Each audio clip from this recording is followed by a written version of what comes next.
Hello everyone, welcome back to the channel. So this is the next part for your airline booking system project, right? We have already uploaded a couple of parts on the airline booking system, which is a microservices driven Node.js based backend engineering project. This project is going to help you understand how exactly you can maintain multiple microservices, how you can write as clean as possible, kind of like a code, how different interesting problems come in a transactional systems and whatnot. This is kind of like the I would say project that was part of our earlier lambda iterations, which is our advanced backend development course, right? This was one of the most loved projects among the students, and we were getting a lot of requests to actually put this on YouTube. So here we are, this is the next part. And before you actually start watching this particular video, two important things. First, I would highly recommend you guys to watch the complete project videos end to end, so that you have a very nice looking project in your portfolio. Second, we have launched our next iteration of Lambda, which is the Lambda 4.0 Advanced Ultimate Backend Development course, which is kind of like bigger and better this time, right? This is our course where we are going to go with a TypeScript first approach with a lot of interesting projects. You can see we are going to make something like a code sandbox project, on demand movie streaming app, live streaming app, Telegram bots, social media app backend, booking.com based I would say hotel booking backend, url shortener projects, slack like chat applications, video calling app, crm app, lead code like backend and whatnot. This is one of the most power packed courses that we have launched. You can go to the course website, I'll put everything in the description section below, and you can also use the coupon code backend so that you don't have to pay this price. The prices are going to slash off, right? And I would highly recommend you guys to first of all go through the course syllabus that is already put in here. It's going to be a TypeScript first approach based course. We are going to also talk about low level design patterns, a lot of interesting design patterns in TypeScript, and we are going to use those patterns in our projects, right? We have also introduced an introductory module on Golang and how you can write some backend services in Go. A lot of interesting backend concepts and a lot of advanced database concepts are also there. Again, as I'm saying, this is going to be your one-stop solution if you want to become a backend engineer. If you are at any level, SD1, 2 or beyond levels, this is going to be a very interesting course for you, so that you can add a lot of interesting projects in your portfolio. So what are you waiting for? Check out the link in the description section below, use the coupon code backend and get massive discounts on this particular course. And let's head back to our project video and let's complete the airline booking project. If we take a look at the current state of the project, then what we will realize is that we have three basic CRUDs with us. That is two basic CRUDs with us. That is, one is city CRUD and one is airplane CRUD. I'm only implementing some of the functions so that you also have fair understanding of what's actually going on, right? Now, before we actually start implementing our our flights resource, we need to also add one more resource, that is the airport resource, right? So because every flight is going to be belonging to some departure airport and some arrival airport, so that is going to be something that we have to take care about. And in order to take care of that, we will again create just one resource that is going to be more or less around airports. Every airport can have a airport name, airport address, and every airport is going to have a unique kind of like an airport code. Okay, that should be unique for every single airport, right? So that is something that we are going to do. So I'll go into the terminal. I'll say npx equalize model generate minus minus name airport minus minus attributes. Some of the attributes will be, there will be a name of the airport, that is string. There will be a airport code, that is also going to be a string. There will be an address, that's also going to be a string, right? And yeah, I believe that should be it. That should be it, right? Apart from this, we need one more property. Every airport is going to belong to some city, right? A city has many airports, but one airport belongs to a city. So we technically, what do we need to do? We need to store a city ID that should act as our foreign key. And if we store, let's say city ID, right? let's say so city ID. This should be what? A integer, right? This city ID should technically act as our foreign key, but foreign key will also be stored in some kind of an integer column only, right? So we'll create this column and press enter, and you can see we have a bunch of things for us, right? Looks good, looks good.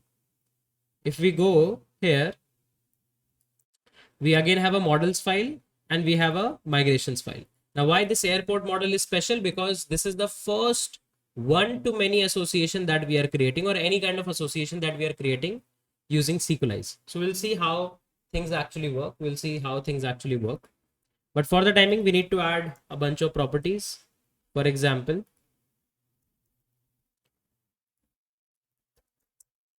type of name is going to be string and allow null is going to be false, right? And name of the airport is always going to be unique. We'll say unique true. Okay.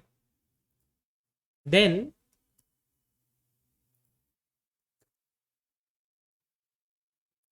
you can say type of code is going to be this, allow null should be false and unique true. Two airports can never have same code. Okay. Now for address, type will be this, and we don't need to keep this mandatory, right? For the timing, I will not keep address mandatory. Address can be null. We can later put it maybe in some updated API calls. And for the timing, address should also be unique, or yeah, let's keep it. Let's keep it. Address should also be unique. Okay. And I'll put a deep or let's keep it like this. Okay. Now this city ID should also be always allow null false. Why? Because you do not want to have an airport that doesn't belong to a city, right? We should never have an airport that is not actually belonging to a city. So we'll say allow null false. Okay, cool. And one city can have many airports. So there can be more than one airport with the same city ID. So we'll not put a unique true value. And this is how we can put some JavaScript level validations for our given model. Now let's try to add similar validations for migrations as well. Okay. So I'll bring in from here, allow null false, unique true. Okay. Here as well, allow null false, unique true. Here only unique true. Okay. And here allow null false. But this is not it. This is not it. Okay. Technically, we need to do some more stuff in order to actually complete the mapping between airport and city, right? Because currently what's happening, we are using city ID. If you go here in city, there will be an ID property, right? You can actually see here, there is an ID property, which is the primary key of the city. This ID is going to actually get added as a foreign key, right? So currently what I have done is I have just mentioned that there will be a number, or I would say integer column, but I have not associated both of them. How can we actually associate both of them is the next important task to learn. If you will see the current situation that we are at, we have a airport model. Inside this airport model, we at least in our mental model think that this city ID will be our foreign key. It will be our foreign key. Currently, it's not a foreign key, right? Currently, it's just a plain column, right? So if let's say you try to Google about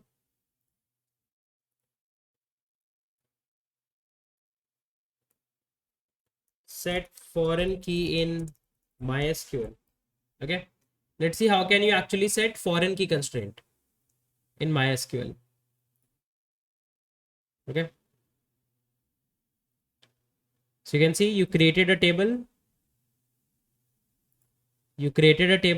here. Once again, Here, you created a table customer with this as the primary key, right?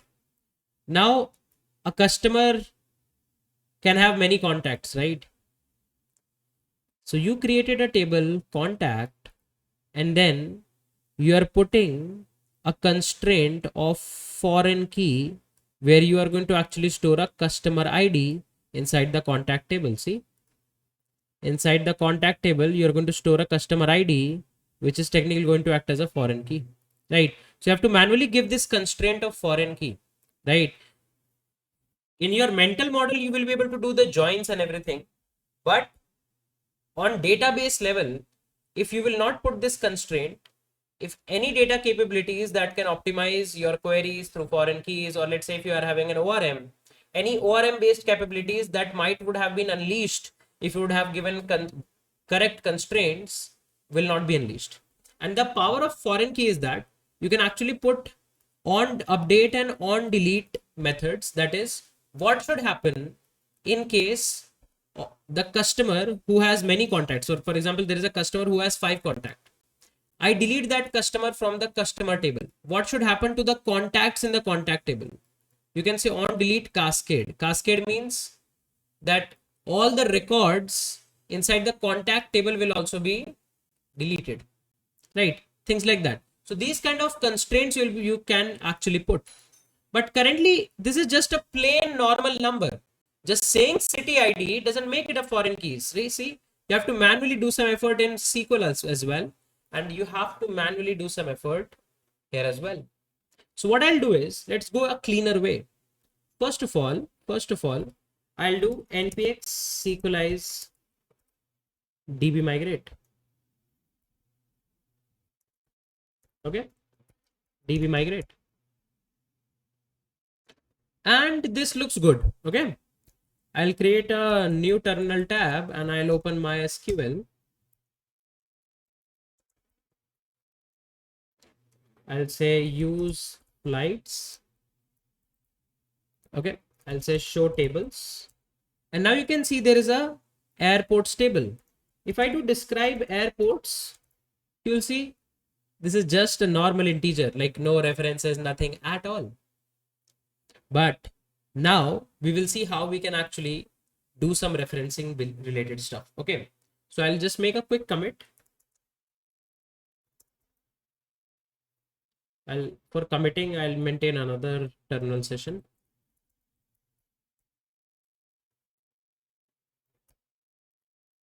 Git add all, git commit -m, added basic airport model and migration without foreign key constraint. Okay, without foreign key constraint.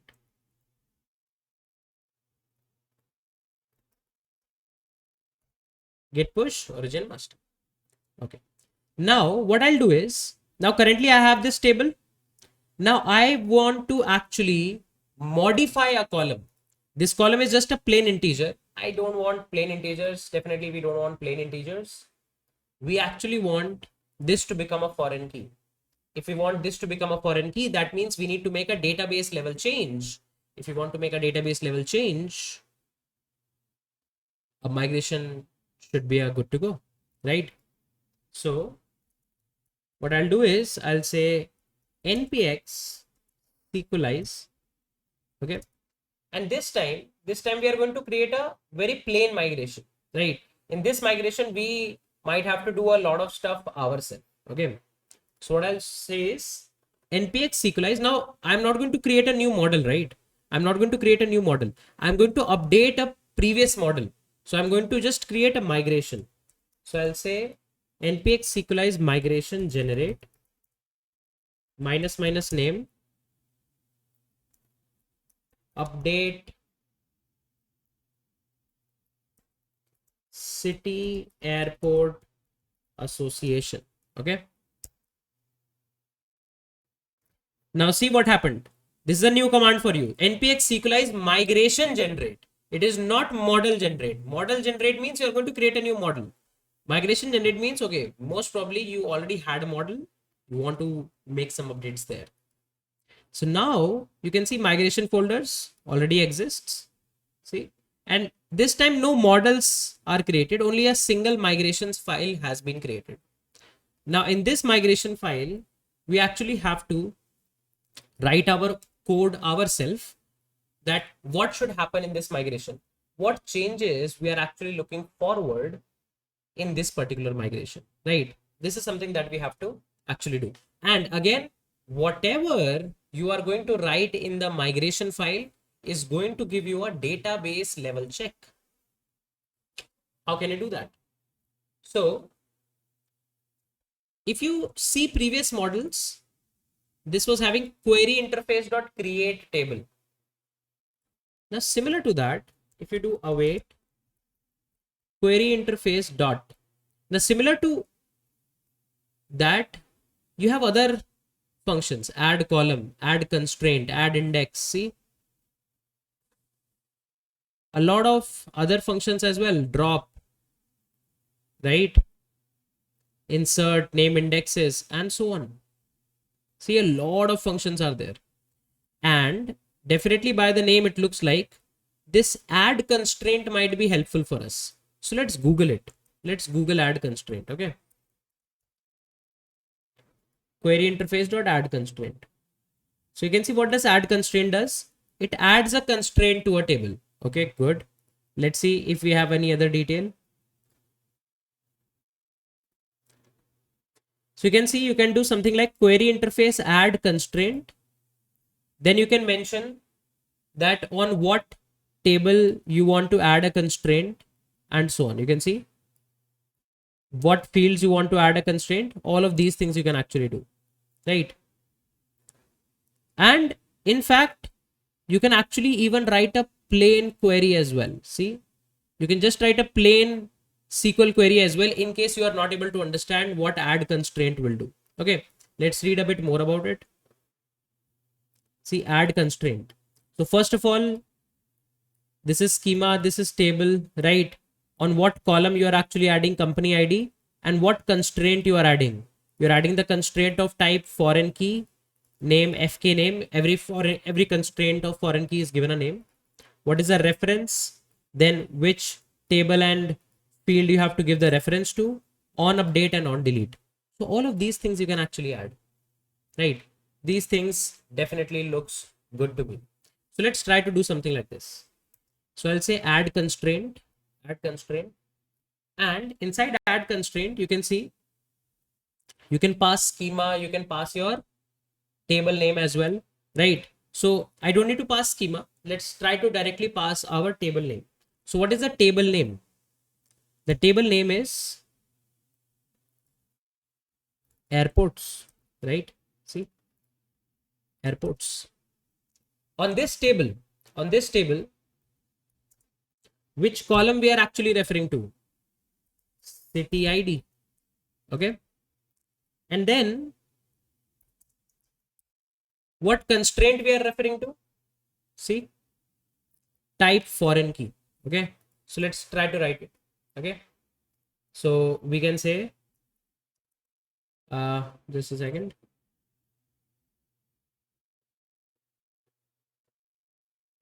Let's see if anyone else has anything. Okay. The main thing that actually is done is using this references object. You can see this references object. This is the actual one. This is what actually does most of the stuff for you. Okay. So you can say type foreign key, for example. Okay. And then you can put a references. Okay. Inside references, you are going to tell the model. See, this table name is going to actually act as a model. So you can give a model. I believe this should be a correct syntax, right? And I will say, what's the model name? Cities, right? So here I can say cities, and which column or which key is the ID, city ID, cities ID property. Okay. Cities ID property we are trying to actually refer here, right? This looks good. And apart from this, you can also mention what should happen on update. Right. On update, let's say we'll say cascade. And let's say on delete. Sorry, my bad. On delete, we will say cascade. Okay. This is what we have added. We are going to type like add a foreign key type constraint, right? Inside this foreign key type constraint, we are actually going to refer that airport's city ID is going to be connected to cities.id and on update cascade, on delete cascade. Okay, cool. All of this looks fairly good. I will write the async down as well, right? Before we actually move forward, because we might have to roll back our migration also, right? We don't want to go into a situation where we are not able to roll back. So that is something that we should actually do. So let's try to see. How can we remove the constraint? You can actually see await query interface dot remove constraint. You can see, right? Let's Google about query interface dot remove constraint. So you just need to like do some effort, and most of the things Google should be able to give you. So you can see whatever is the table name, mention the table name and your constraint name. So our constraint name, I guess, should be this foreign key, right? Let's see if we have done similar to that only. Da-da-da. Okay, they are writing raw queries here. Okay. And let's do one more thing. Remove constraint and add constraint Sequelize. Let's see if Sequelize has some official docs also.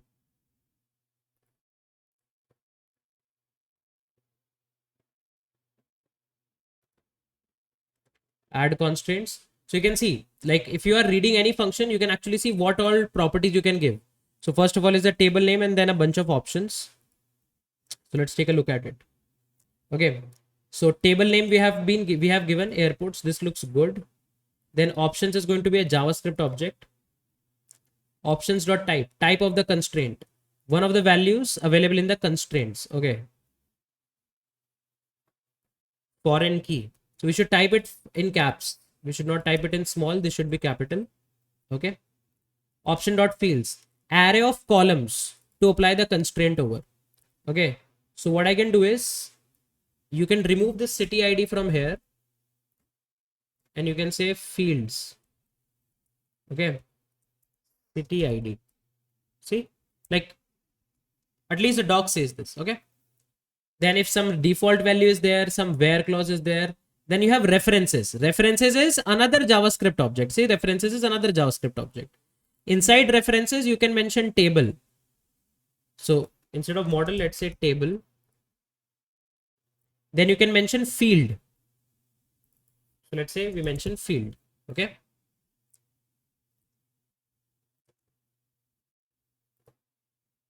And this looks good. This looks good. Let's see.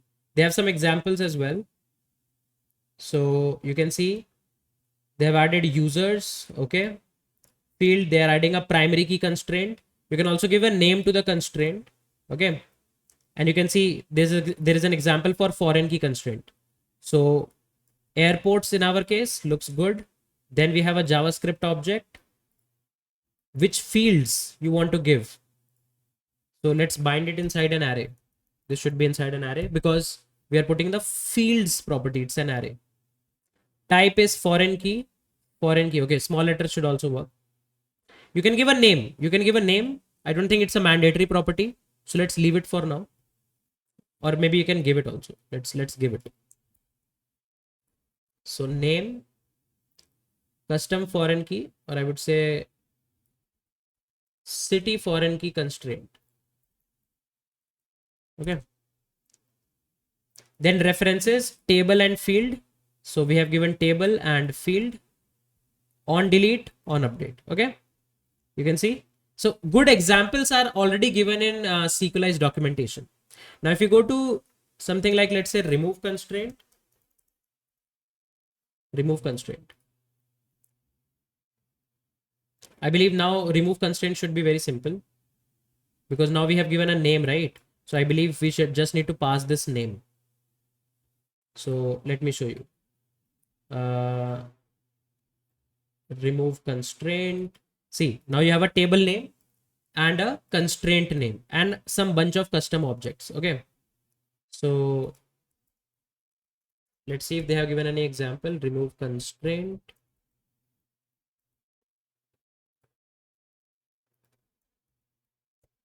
Okay. For remove constraint, they have not given example, but I believe this is fairly straightforward. So I'll say table name is airports and name of the constraint is city foreign key constraint. Okay. Looks good. Okay. So see how docs actually help us. These docs are pretty good that SQLize gives us, right? And there will be a bunch of articles that you will be able to actually find for these. But I believe if we run this migration on database level, we should be able to add a foreign key constraint. And when you say constraint, it's not just a mental model. Actually, you have to always follow that constraint. That if one property will be deleted from the table, all other occurrences will be cascadedly deleted. Okay, but no problem, no problem. Let's see what goes on. And of course, we are going by migration, so we can roll back 2 times and go in a proper situation. So we are safe pretty much. I'll say npx SQLize db migrate. It did completed the migration. And if I do describe airports, let's see what happens. I believe you can see a change here. You can see a change here, right? So there has been some key added here. Okay, there has been some key added here. Okay. In order to verify, if you want to verify that the foreign key constraint has been properly applied or not, right?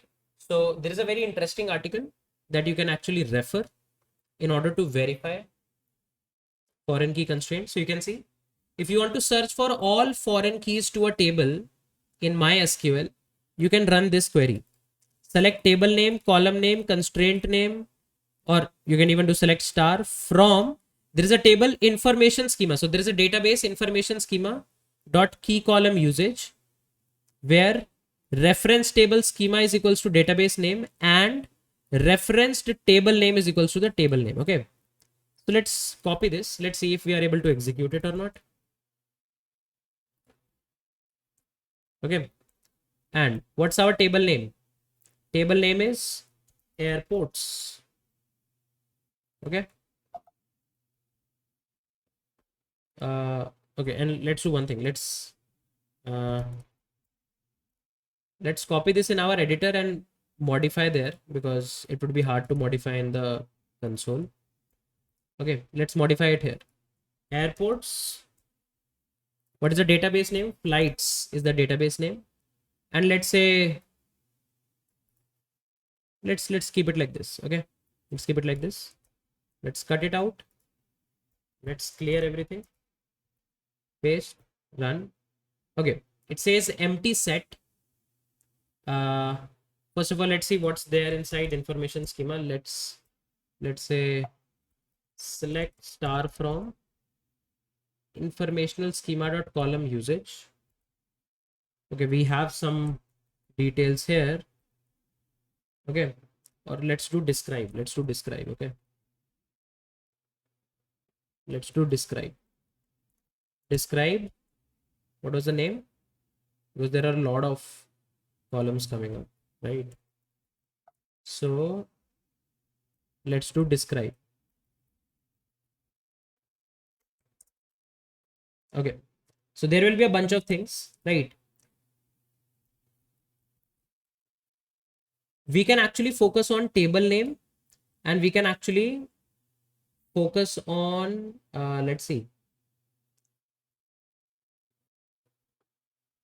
what was the other property. Reference table schema. We have reference table schema. Yes. So let's first of all see for what is there for table name. So select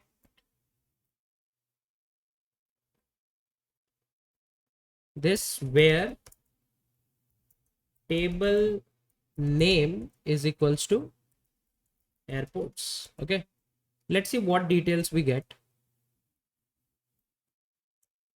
Okay, so we are getting a bunch of them. Okay, I have two different databases, flight search DB and flights DB. So it's coming for both of them. Let's try to filter it out. So I believe the schema name we can actually get from here, constraint schema. Okay, sorry for zooming out too much. And we can say and constraint schema is equals to flight.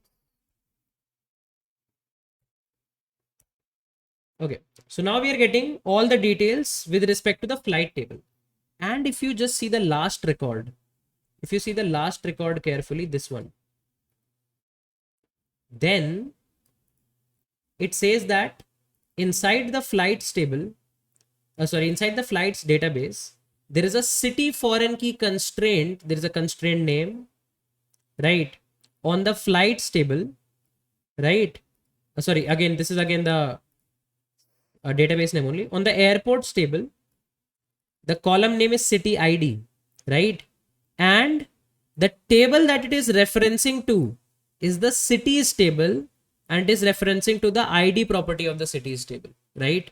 So we technically successfully added it. You can actually see that. And if you have any doubts, no problem. You can do npx sequelize db, npx sequelize db migrate undo. Okay, db migrate undo. The moment you do undo, it will roll back. Now let's see. You can see that foreign key constraint is gone, right? So technically the async down function we have written correctly, and the async up function also we have written correctly. Both of these functions are helping us to actually add a foreign key constraint. So I'll run the migration again because it looks good to me, right? And we have our migrations done. So based on this, now what is happening? Again, the basic use case of migrations. If now somebody will take my project, they don't have to set up their whole database structure themselves.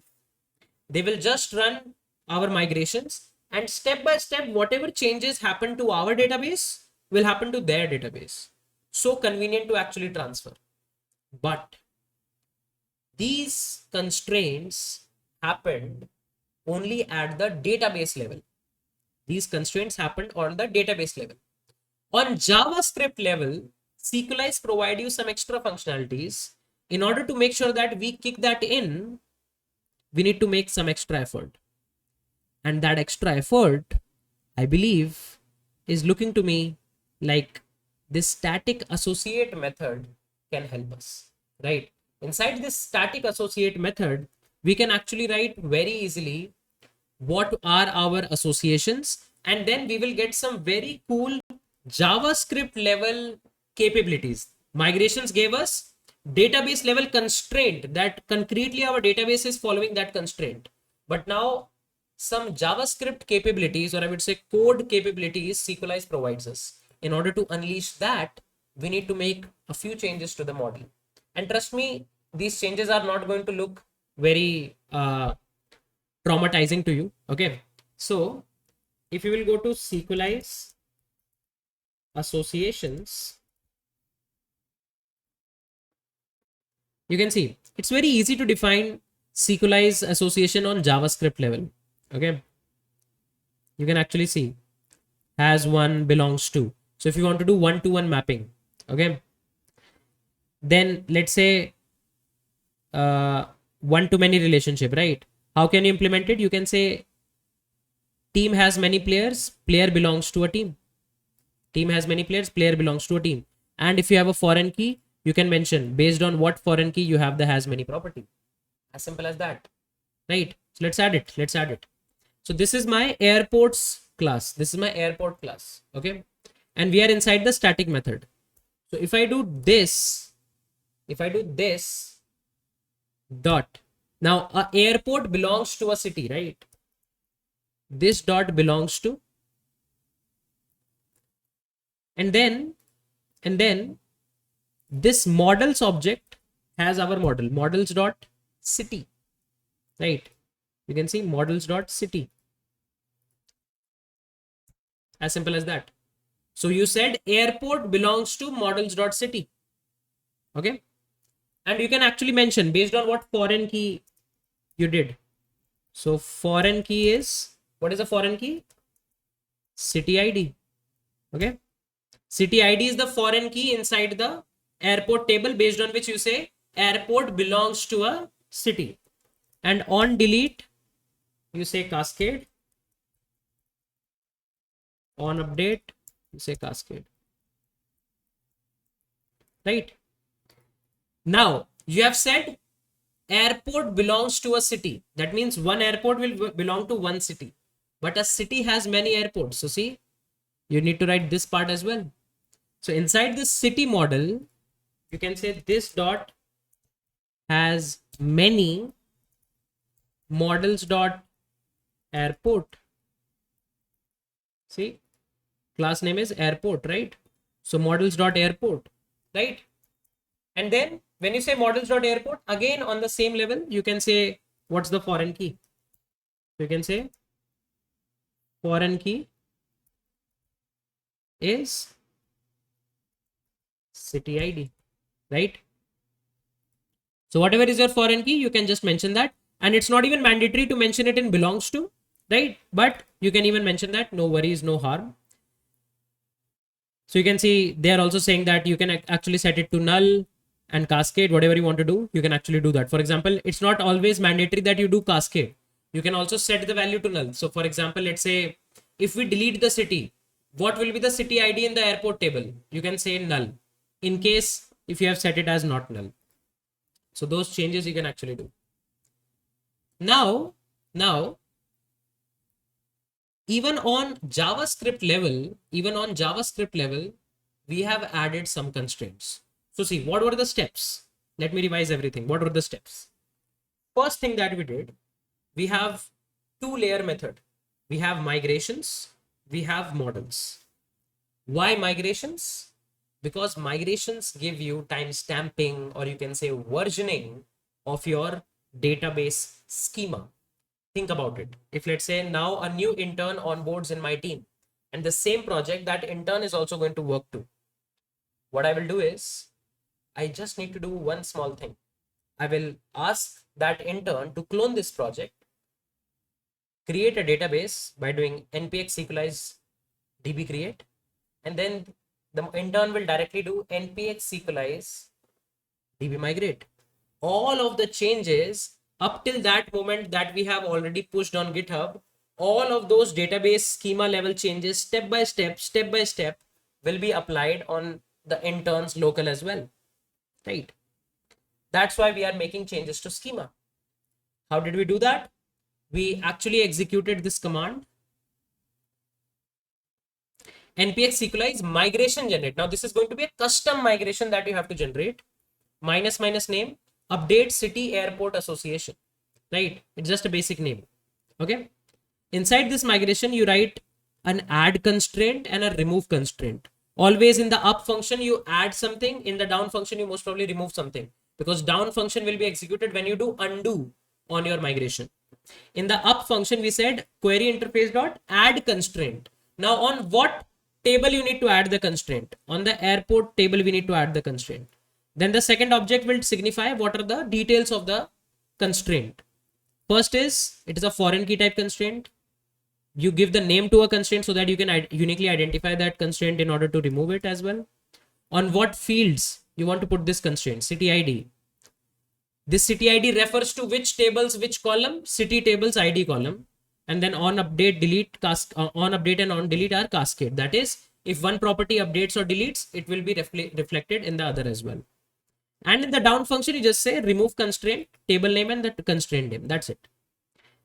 By doing this and then running npx sequelize db migrate, you actually push all of these database changes to your database as well. But Technically, that has happened on the database level. But what SQLite says is that, okay, I also give you some extra functionalities, right? I can also give you some extra functionalities. These extra functionalities we will be able to kick in if you will correctly set up your associate methods. In your models class, if you set up your associate methods properly, then we can also kick all of these properties in. So inside this class, if you want to do airport dot belongs to city, you can say this dot belongs to models dot city. Inside this models object, you have the access to the city property, and then put the foreign key and everything. Same thing you have to do in the city class as well. That city dot has many airport based on this foreign key. And we have made a bunch of changes that looks like should help us to correlate airports with cities, right? So I'll just quickly commit all of this. So I'll copy this command so that I can put it in the commit.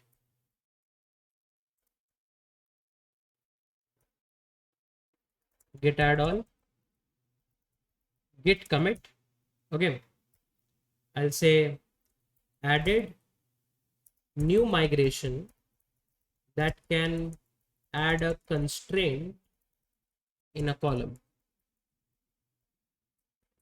of airport table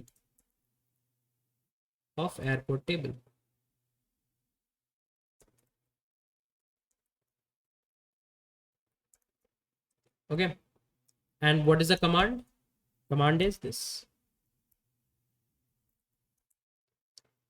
git push. So if we go to flight search service, the last two commits are important.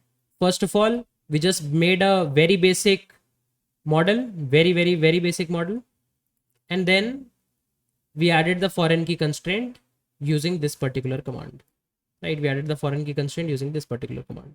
You can see what all changes I have done. So I believe the overall logic on how you can actually add a one-to-many constraint or any custom constraint, like you can actually read more about it, how to add more custom constraints, but how you can add all of these constraints is making sense to everyone.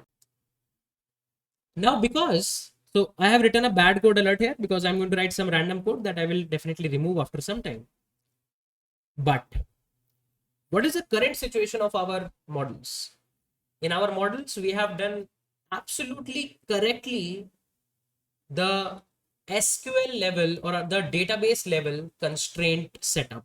That setup is done. Like on our database level, everything is concrete, everything is set. Okay, cool. Now, on the JavaScript level, also we did some things, right? If you see, in airport, we say this dot belongs to, in city, we said this dot has many, something like this, right? Now, what happens is SQLite says that using migrations, you add database level constraints, but if you will also set up model level details that belongs to, has many and everything, then SQLite give you some very interesting functions by default. It will automatically on the go create some functions for you. These functions you will never write. You will never create these functions, but you will be able to use these functions directly using the models. Let me show you how. So what I'm going to do is I'll say require models, right? Of course, we don't need to write slash index. I will say I'll require city and airport.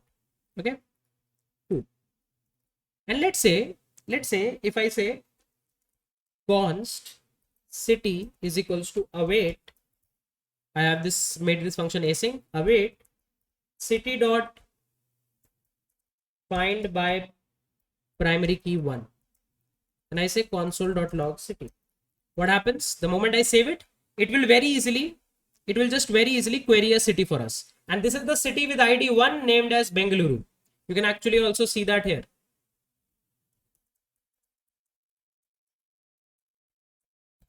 See, city 1 Bengaluru. We are able to get the city. That's pretty trivial stuff. Of course, this definitely looks a lot object oriented, but object oriented programming becomes extremely powerful when more than one classes are combined together, maybe just like in terms of inheritance, right? Just think about it.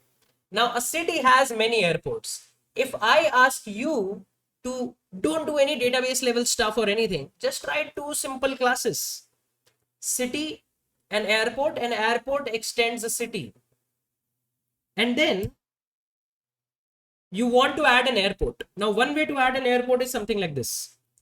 Let's print the city and then say const airport is equals to await airport dot create. Okay, simple, normal stuff, right? You might have seen me doing this dot model dot create inside repository as well. See, this dot model dot create. Now, in our case here, I'm directly getting the model, so I don't need to do this dot model because I'm not passing any model, right? This is our direct model here. So do airport dot create, and then you pass the name as Kempegowda Airport. I'm really sorry if I'm writing the spelling wrong. And let's say code of the airport is BLR. And let's say if you do city ID as 1. If I will save this code, this code will definitely work. It's trivial, right? Pretty trivial.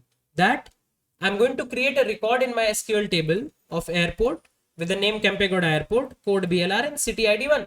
And there is foreign key references already there. So everything will work fine. Everyone is happy. But what if I won't give this city ID? If you won't give the city ID, the code will break. Why the code will break? Because inside airport, you have said city ID can never be null. And of course, city ID should not be null. So if I will save this file, this should throw an error. See, it throws an error. App crashed, right?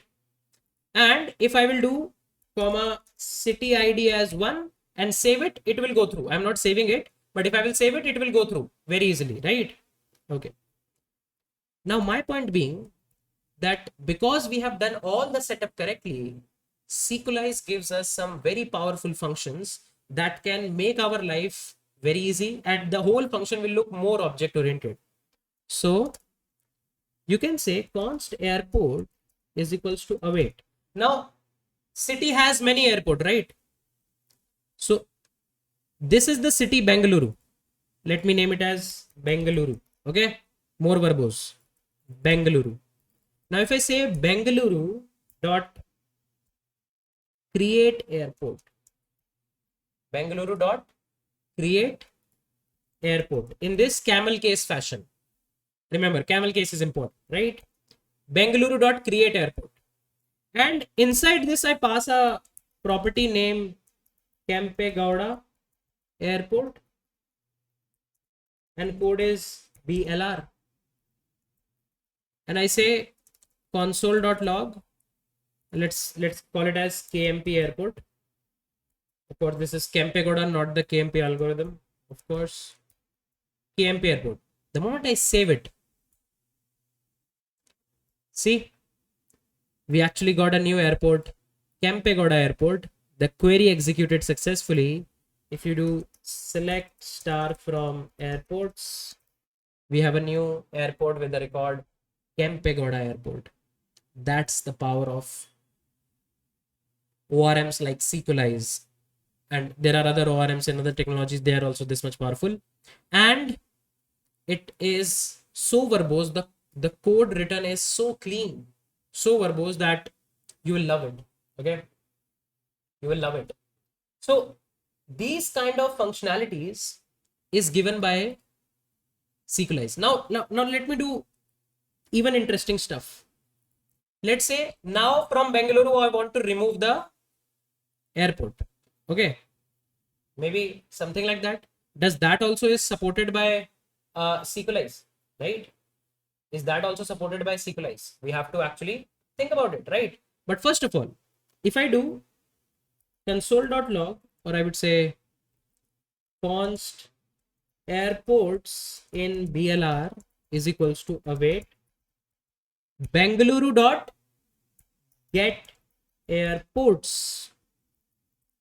If I do console.log airports in BLR and save it,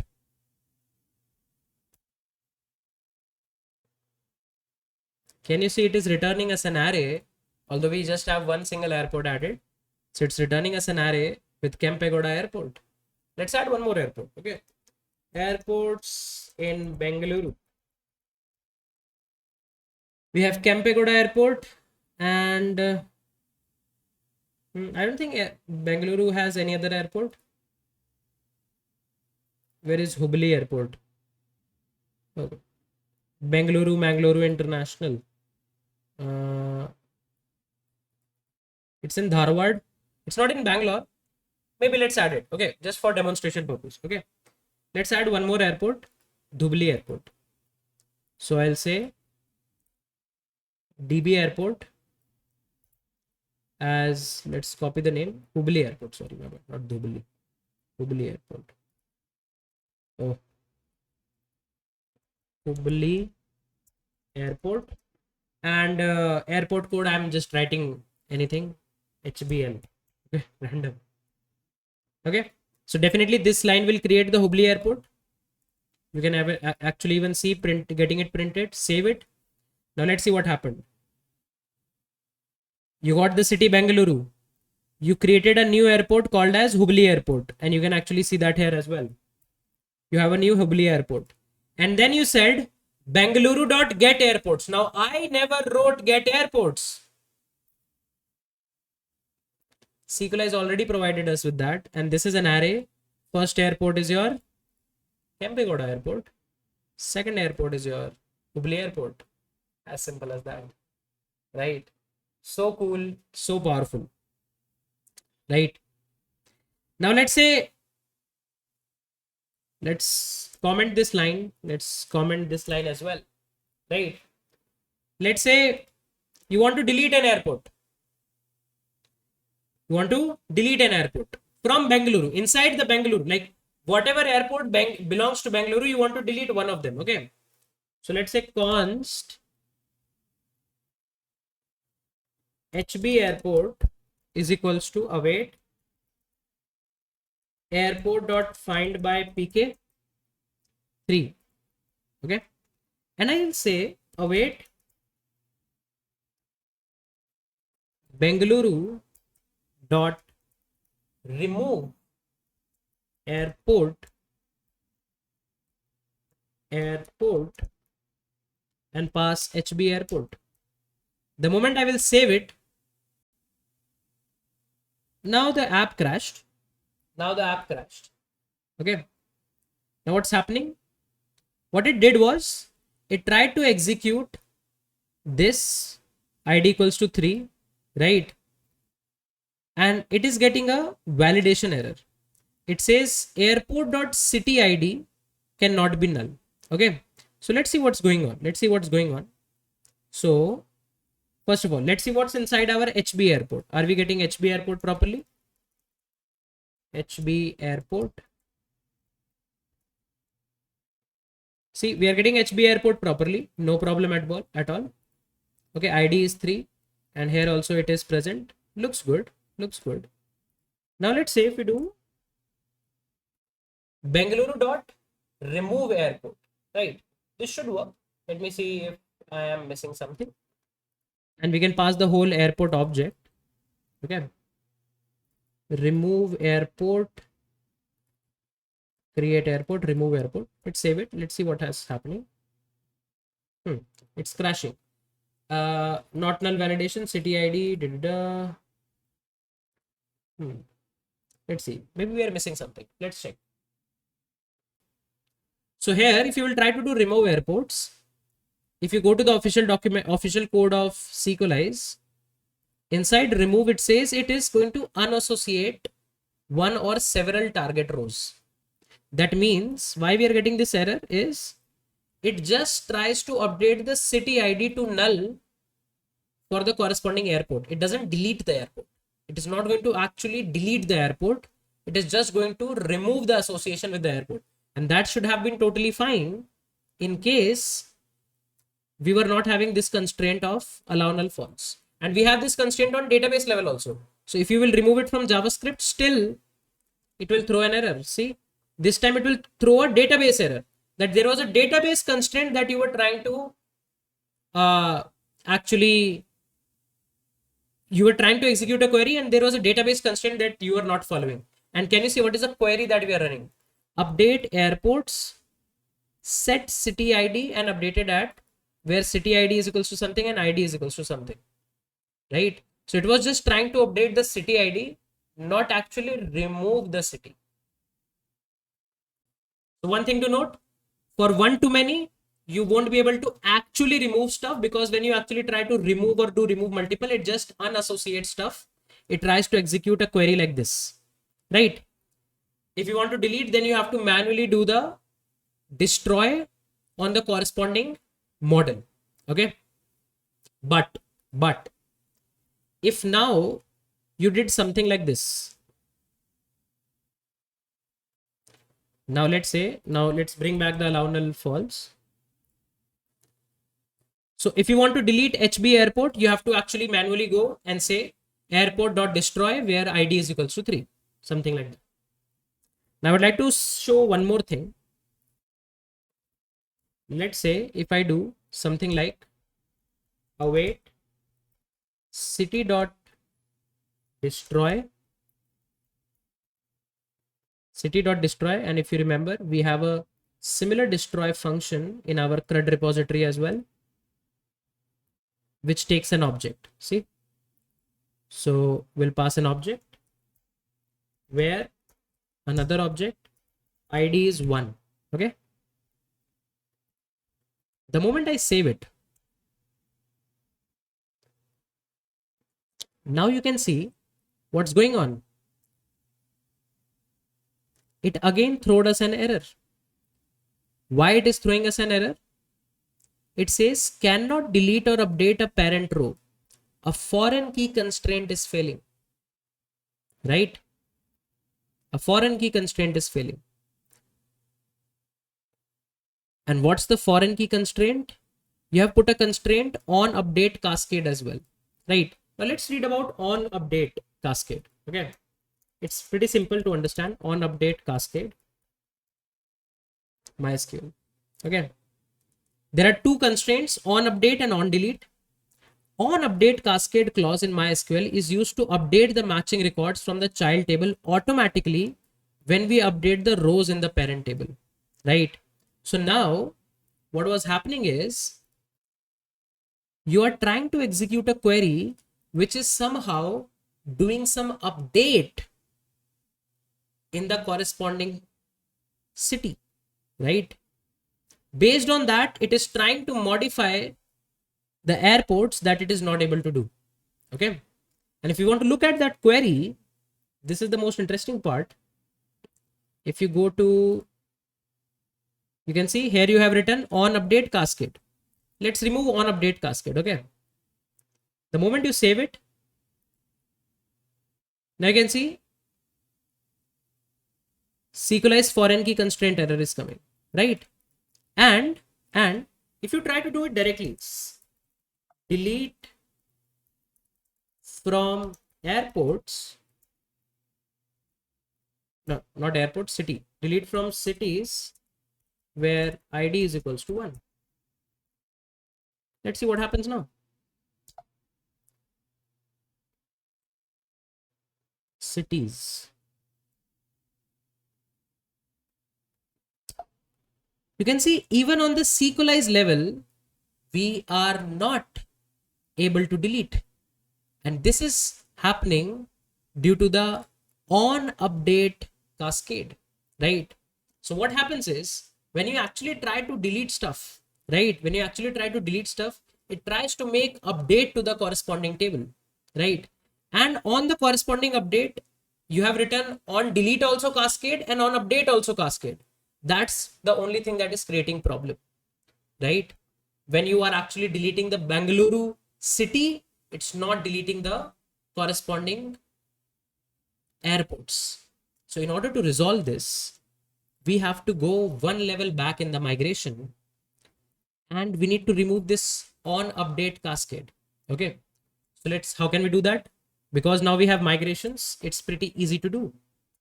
npx sequelize db migrate undo. Now the association has been undone, right? Now what you can do, you can say on update cascade you can remove, and here as well on update cascade you can actually remove. Okay,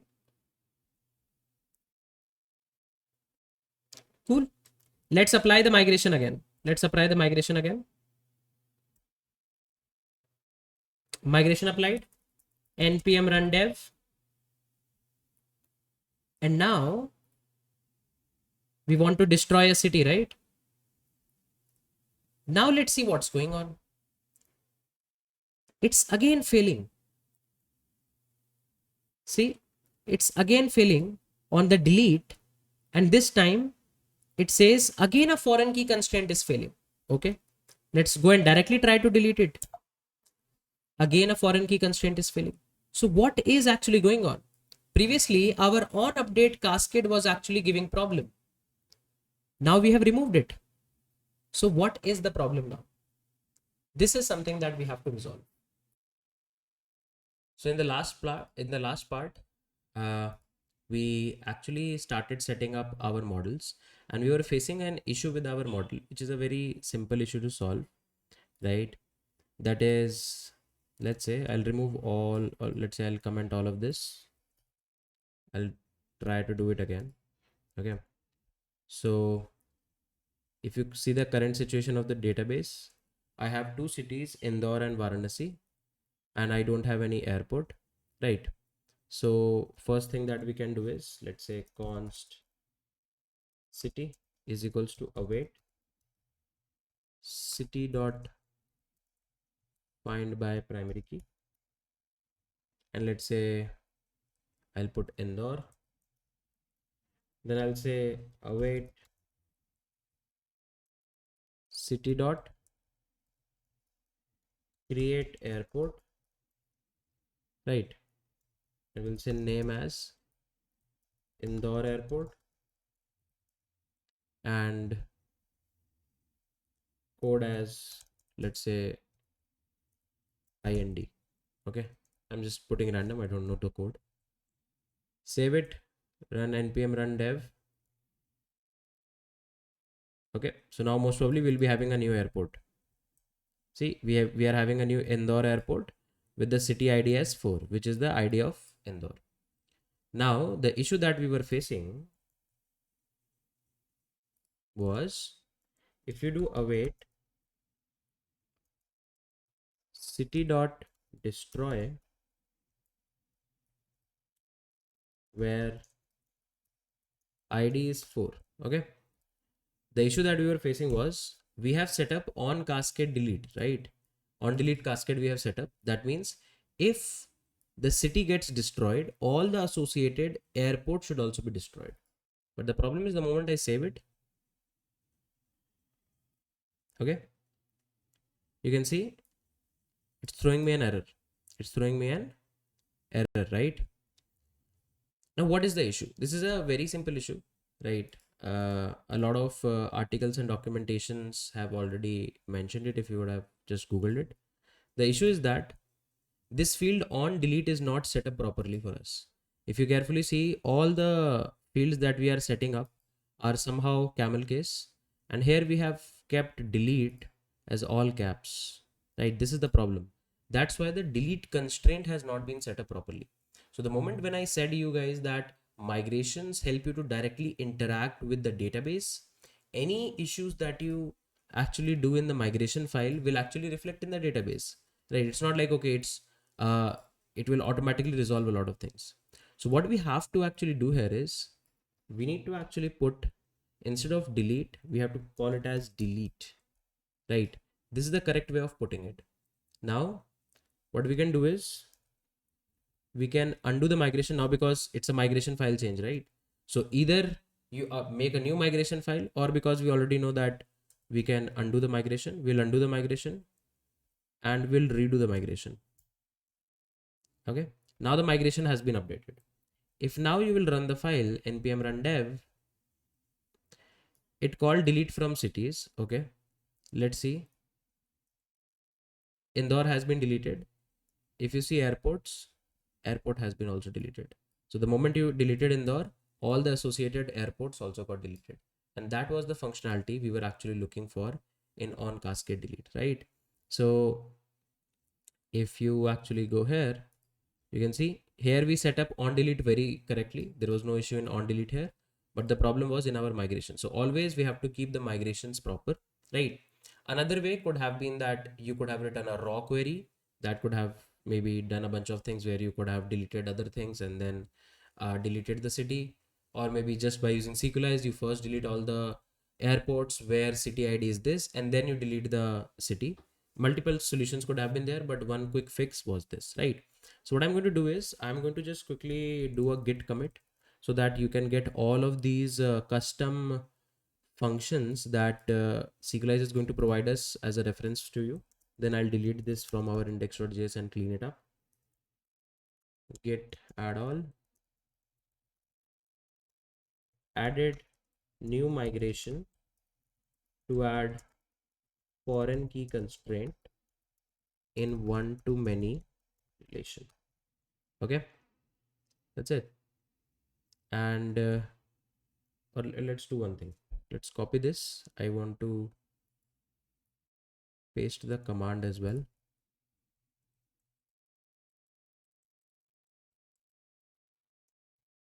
Okay,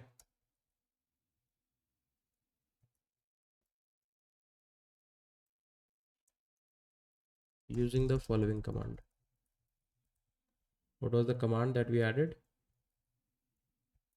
Npx sequelize migration generate. This was the command, right? So I'll add the command here, and that's it. Git push. Okay. So if you go to GitHub,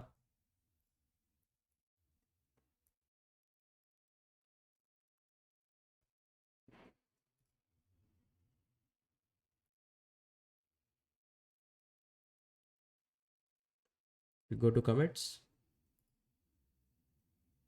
you can see this is the last commit, right? This was the command that I actually used, and these are just the demonstration of the functions. The only thing that we did was we actually added, oh, I guess I already added the last commit, did I?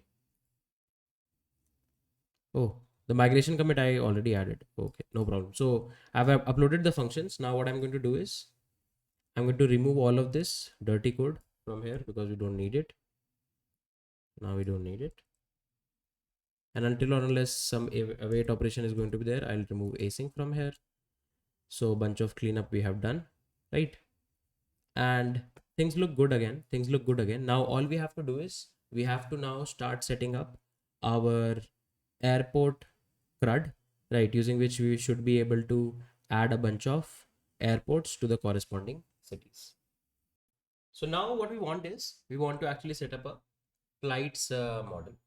Inside the flights model, what we are actually going to do, we are going to store things like from where the flight is going to departure, from the way, from at what place the flight will land, what's the time, what's the code of the flight. All of these things we have to actually set up.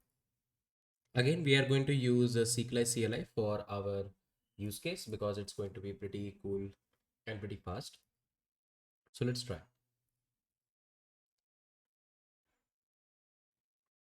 So I'll clear everything, right? Okay. Now let's see. We'll say npx sequelize model generate minus minus name. Okay. And what will be the flight? What will be the model name? The model name will be flight. Okay. Model name will be flight minus minus attribute. Okay. And now one flight will be having some flight number. We will keep it as string because something like UK 808, we want to store it like a string, right? So that we can actually do. Then we are going to have a airplane ID that's going to be a integer. Okay. Then let's say we are going to have a departure airport ID. Departure airport ID. This is also going to be an integer. Arrival airport ID. This is also going to be an integer. Okay. Then arrival time. Let's say we are going to store time as the date property. Okay, serialize as a data types dot date. Departure time. That's also date. Price integer. We are going to store some price. We can also store the boarding gate, that at what boarding gate the flight will come up. Right. This can be your string. This will be a null property. It can be a null property because boarding gates generally gets updated later. Right. And let's say we are going to get um, total seats we can store. Okay. Total seats. This is also going to be an integer. Okay. These properties we can keep. Let's press enter.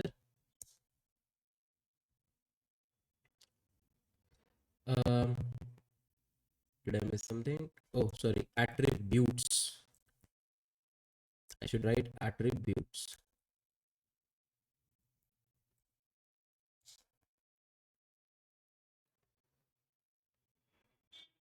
Cool. You can see this is going to be there. Now, a lot of time you might feel that boarding gate should be a airport property, but boarding gate should not be an airport property because airport gets many boarding gates, right? But boarding gate configuration keep on changing for every flight. One flight can be at multiple boarding gates. So technically, you can set up a very complex association here, right? That an airport has many boarding gates and a flight will belong to a boarding gate. You can actually do that, right? You can have a boarding gate table separately. If you want that kind of complexity, you can definitely add. But for the timing for our use case, I guess it's pretty simple to keep boarding it as a string. Now let's start setting up our migration. A bunch of tasks we have to do here. We'll say type. Okay. And wherever we have type string, I'll just copy paste this. Okay. Then here I'll do type. And wherever we have integer type, we are going to paste this.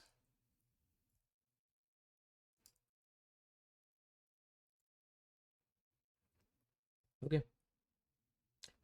Then date type.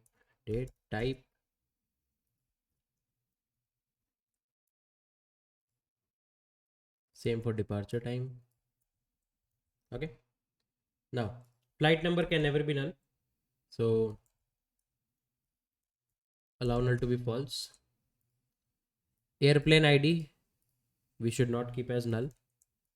Allow null false. Okay. Departure airport ID, allow null false. This should also be allow null false. All of these properties should be allow null false. Boarding gate can be null because it can be set up later. Total number of seats, allow null false. Okay. So this looks good to me. And now if you go to migrations, right? Let's copy allow null false from here, and at least allow null false we can copy paste everywhere.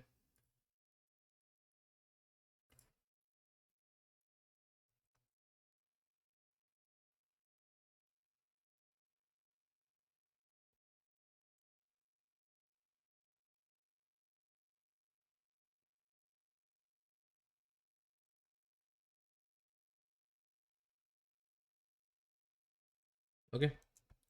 This looks good. Cool. Right. This looks good to me. Now, what we can actually do here is we can actually try to maybe add a foreign key constraint in the same migration, or maybe we can add foreign key constraints in the other migration. Anything should work. Let's try to add it in the same migration. Now, if you look at our old migrations file where we actually added foreign key constraint, this was the file that we actually used, right? So we can use properties from here, right? That can maybe help us to add a bunch of constraints, right? So you can actually Google it as well, that foreign key constraint, um, and then sequelize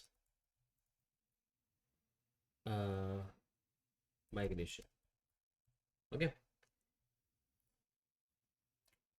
So let's say if you are creating table, you can see you can add a property of references like this, right? Then you can see here as well. Here they are specifically adding a constraint, but you can actually add a reference here, right? So let's try to do it. Let's try to do it. So we'll add a references property. So let's try to do it for one. First of all, that is airplane ID. Okay. We can say references. You can see it's already recommending us a bunch of things. Then you need a table and a field.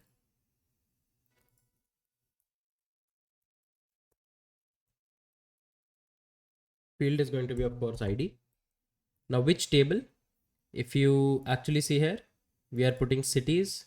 In our case, we should put airplanes, right? We should try to put airplanes, right? This is the name. So you can see we have added a reference here, right? And then we can say, let's see what all other properties we were able to actually add.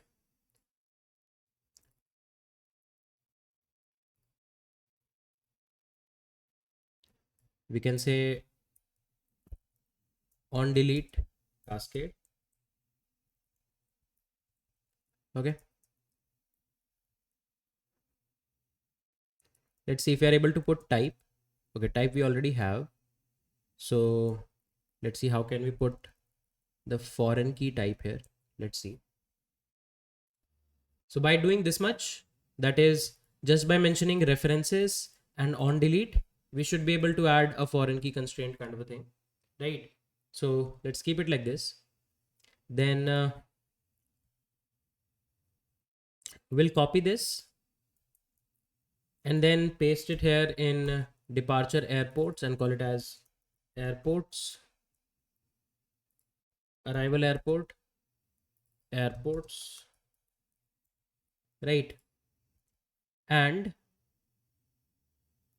uh,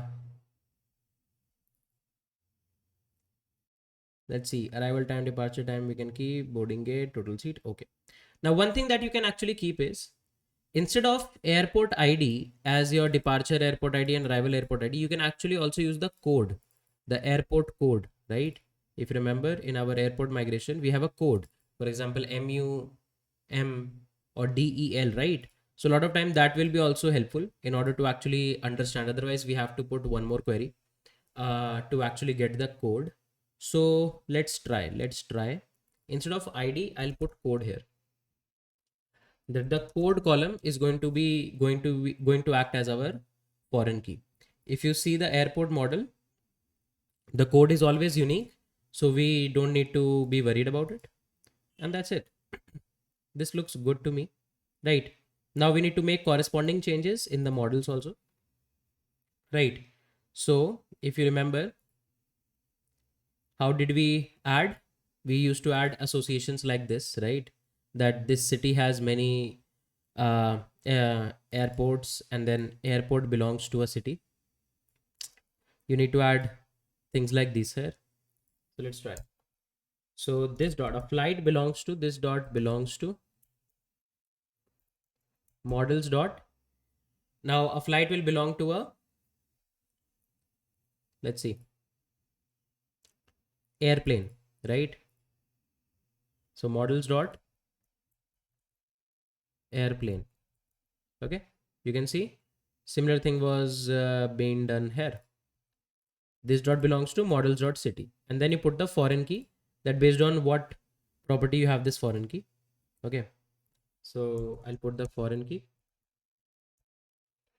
Foreign key is airplane ID. Okay, then you need to go to airplane and then say that this dot has many models dot flight. Okay, see, just like how city used to do it. This dot had many airport, foreign key and on delete, right? So we'll mention foreign key. Now what is going to be the foreign key here? Let's take a reference from city. This was the city ID that is in the other table. So here also you can say airplane ID. Okay, and then on delete cascade. That is, if the airplane gets deleted from the database, no flights for that airplane should actually exist. They also should get deleted. Okay, cool. Apart from that, what is the other foreign key constraint? We have airports, right? This dot belongs to models dot airport. You can see that, right? See, so we are able to actually add things for airport, right? That how do we actually belong to the corresponding airport? And then we say foreign key is departure airport ID. And the same thing you can do arrival airport ID. Okay. Now let's go to airport. We will say this dot has many. Now let's say if at any point of time you want to get all the flights that are going to go from an airport, you can very easily get that, right? So this dot has many models dot flight. Foreign key, let's copy both the foreign keys, departure airport ID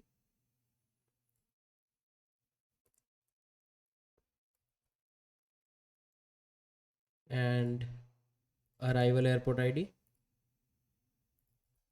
And then we'll say on delete cascade. You can even avoid on delete cascade if you don't want to have this feature. Okay, this is also done. Anything else? So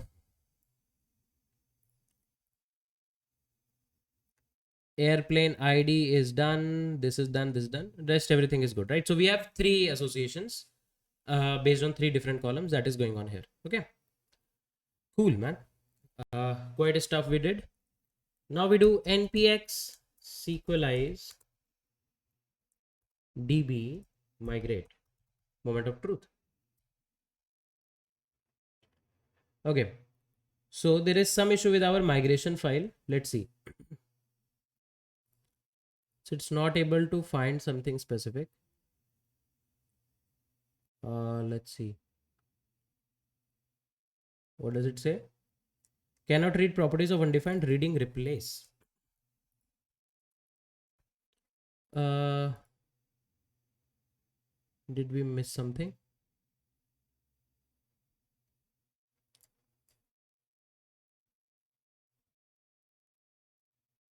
Using environment development, good. We were migrating. Show tables. We don't have the table yet. It says cannot read property of undefined reading replace. Okay, let's Google it.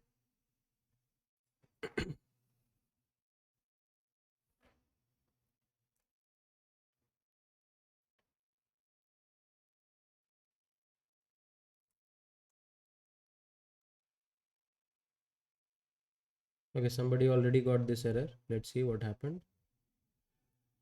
Solution. Oh, instead of references and reference key to references, model and key.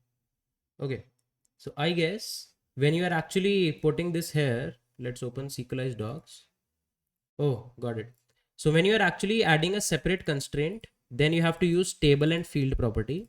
But when you are actually adding the constraints in the same table creation, then you have to use the model and key property. See, we have to keep this in mind. Also, if you were doubtful about whether cascade can be small or capital, you can say it can be small. So let's put it model, model, and model, and this should be key. Okay, So all of these things you will get from documentation. You don't need to remember it. Once you do it 2-3 times, then you read a lot of documentation, things will come up. Somebody must have already stumbled upon it, so you don't need to care a lot. Okay, so we still have some issue. It says referencing column departure airport ID and reference column code. Oh, got it. My bad. So I did one mistake.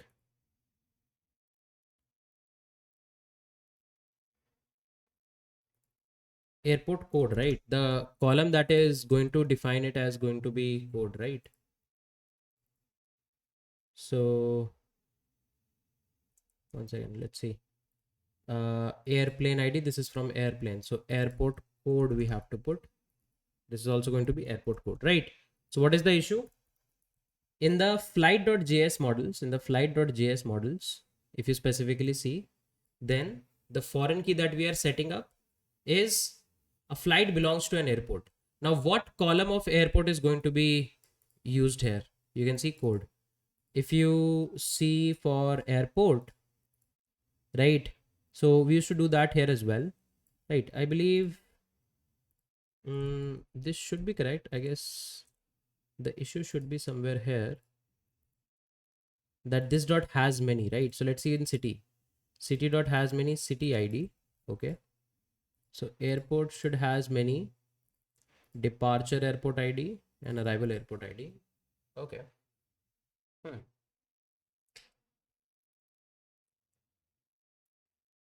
Are incompatible. Foreign key constraint flight IBFK2. This is the name of the foreign key constraint that it is putting, and it says referencing column departure airport ID and referenced column code in foreign key constraint. Oh, got it. One second. Let's take a look at the models. This is what, a string. My bad. So if you carefully see, the problem is this. Airport code is a string, whereas the departure airport ID and the arrival airport ID are integers. We need to make it a string. Okay. So Sequelize is smart enough to actually detect that the type of both the columns are different. We need to change it here as well.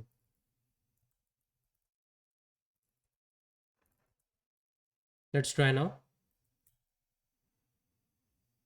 Cool. And we got it through, right? If we see show tables, looks good. Describe flights, looks good. We definitely have some constraints and everything here. And if I go back a bunch of queries,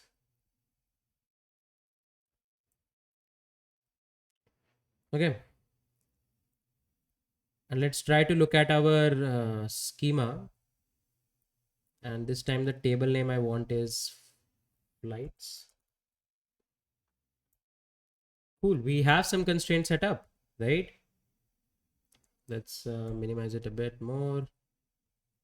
Okay.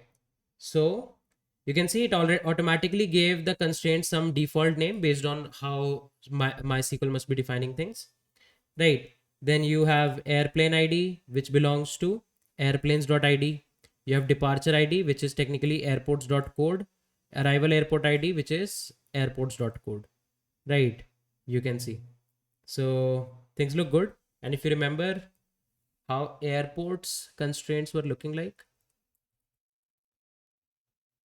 airports, you can see this is how airport constraint was actually looking like, right? So pretty similar, right? Pretty similar stuff we have got. So looks like we have set up our associations properly, right? If we will see any issue, then of course we can roll back things, but I believe this should be a good to go, right? So what I'll do is I'll copy this command and create a commit. Git add all, git commit minus m, git commit added flights model with foreign key constraint defined during model definition. Okay.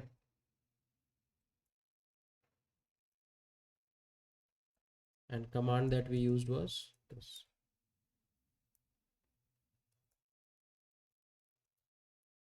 Git push, right? And we have come a long way, right? You can see if I refresh, we have one more commit. You can see the command here, and we removed all of this dirty code. Then we defined a migration file. Then we defined some associations here as well in the models. We updated the models, and looks like we are good to go, right? So this is how you can actually play with a lot of constraints in one-to-many relationship. Okay. Now let's try to write a set of APIs for airports. Okay, I believe the drill is going to be pretty much same for airports. At least we are going to get a bunch of new things once we start writing for flights. That's going to be pretty much cool. So let's close all of this and let's start with repositories. Let's create a new file, airport repositories or repository.js. Okay, I'll copy everything from airplane repository. I'll paste it here, right? And I'll say airport repository. The model that we need is airport model, and we are going to pass it here, right? Pretty much simple, because we are going to create an airport, update an airport, and all of those kind of set of things we need. So this repository is a good to go. Then we'll come to services. Before that, let's export it as well. Airport repository require airport repository. Okay, cool. Now what we can actually do is we'll say new file, airport service.js. Okay, again, not much of a stuff we have for airport service, right? We will maybe take it from the airplane service only. I'll copy everything from airplane service, come back here and paste it for airport service, and we will correspondingly make the changes. Okay, so first of all, we have imported status code. This looks good. Here I need airport repository. Okay, we'll get some app errors, and this will be airport repository, which will be new airport repository. We are going to create an airport, then we are going to get airports, then we are going to get airport, right? I'll just quickly change the names. Destroy airport. Okay, so let's export all of these.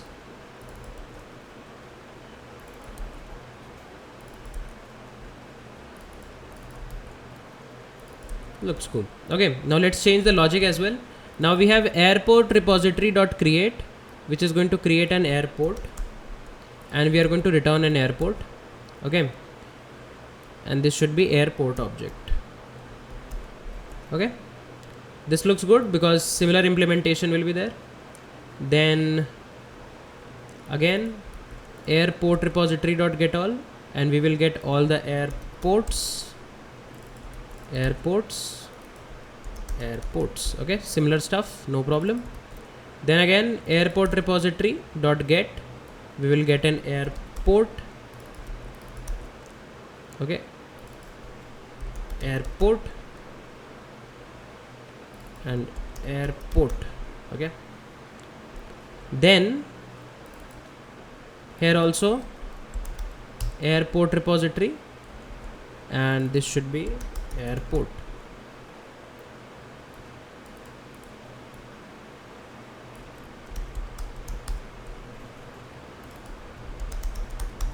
Airport. Okay, pretty simple stuff, because it's a very simple CRUD that we have to build, right? Nothing fancy. If you see the airport.js file, inside the data object we'll get a name, we'll get the airport code, we'll get address, which is not even a not null property, so it can be even null, and then there will be a city ID. Okay, let's see in the database, do we have some cities, or maybe use flights select star from cities. We have one city. Let's do one thing. Let's even delete it, and then we can seed up a bunch of cities, because in the testing part we have not created city. Let's do one thing. We have a city control, right? We can create new cities altogether, no problem. Okay, cool. Let's not seed it, we can create cities altogether. Now what we'll do is we'll say city controller.js, sorry, not city controller, airport controller.js. okay, before that I'll export the airport service very simply. So these are very simple CRUD operations. Once we start with flights, then it will be a bit more tricky. Airport service, as simple as that. Airport controller, I'll copy everything from airplane controller and paste it in the airport controller. We will get the airport service here. We'll say airport service dot create airport. Now while creating airport, what all things we need, let's see. This is airport. Okay, so now what do we need? Let's open the model. We need name, code, address, city ID. So name is request.body.name, code is request.body.code, address is request.body.address, and city ID is request.body.city ID.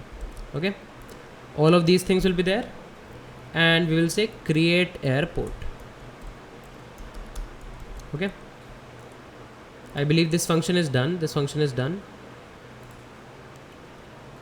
We'll say slash airports. okay, and in the request body what will come, we'll get a name, let's say IGI, we'll get a city ID, let's say 5, then we'll get a code, let's say Delhi, and so on, right? Okay, now let get airports.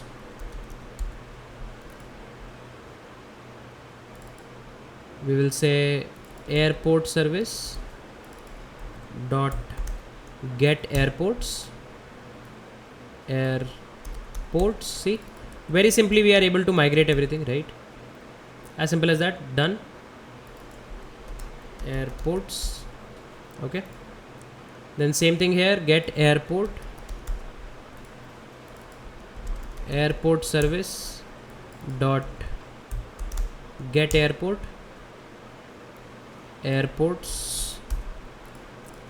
okay,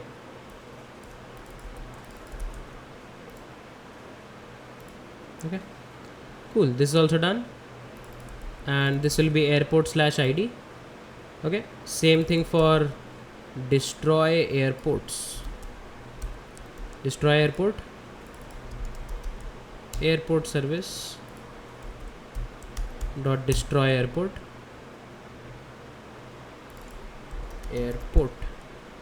We'll say just response. okay, that's it, right? Let's export all of these, the correct functions.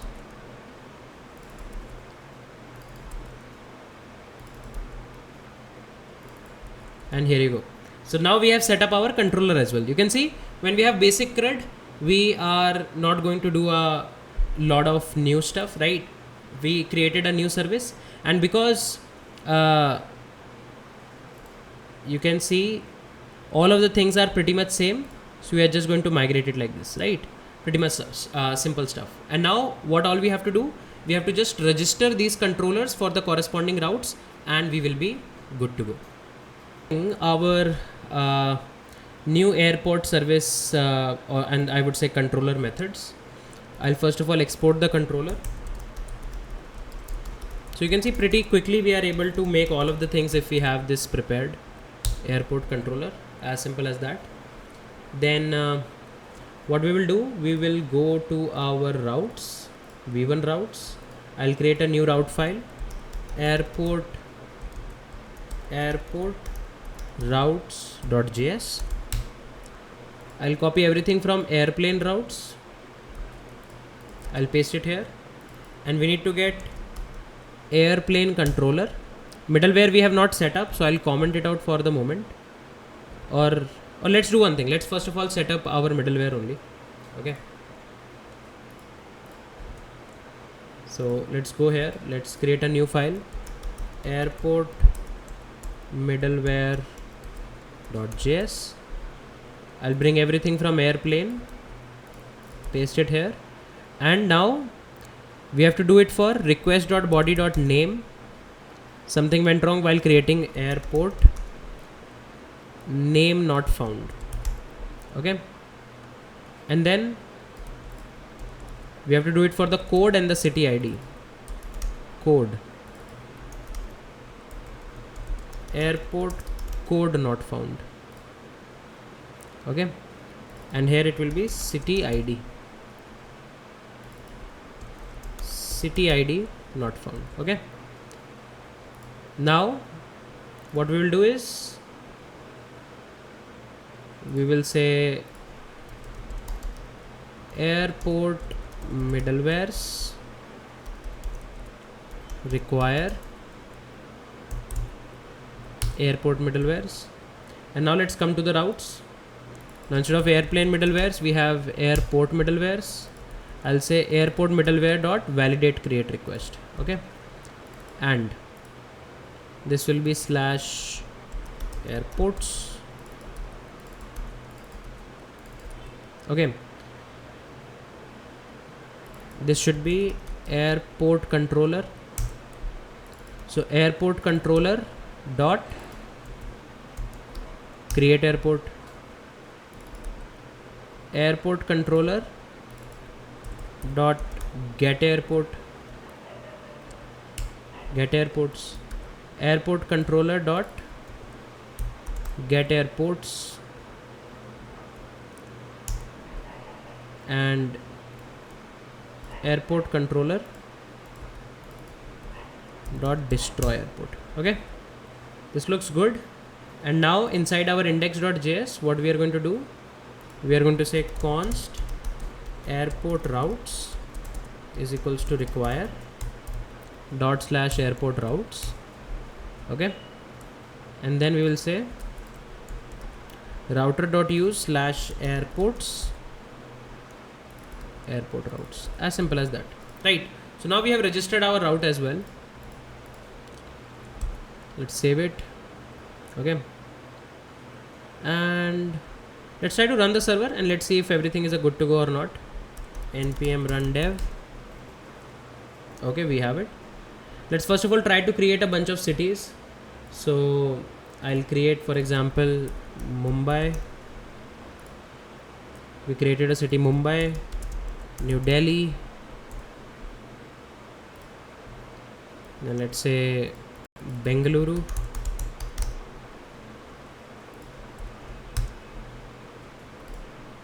Okay, so we have created a bunch of cities. If you query it on MySQL now, we have a bunch of cities. Okay, now let's try to add airports. So airports slash airports. Now name of the airport, let's say I'll say IGI airport. Then city ID, which city the airport belongs to. City ID is going to be 12. City ID will be 12. Then what will be the code of the airport? I'll say DEL. Okay, let's send the request, and you can see it says successfully completed the request, and it has created a new airport. Let's see, select star from airports. You can see we have a new airport with us. As cool as that. Then let's create one more. Let's say CSI Chhatrapati Shivaji International Airport, and city ID will be 11. This should be MUM. Send, and now we have Chhatrapati Shivaji International Airport as well. I'm not sending address for anything, so you can see address is null because I kept it a non-null property. Then you can say Kempegowda Airport. This will be for Bengaluru, city ID 13. This should be BLR 13. Send, and here you go. Right. So very simply we are able to actually create airports as well. Not much of a fight actually we required, right? I'll just quickly commit this.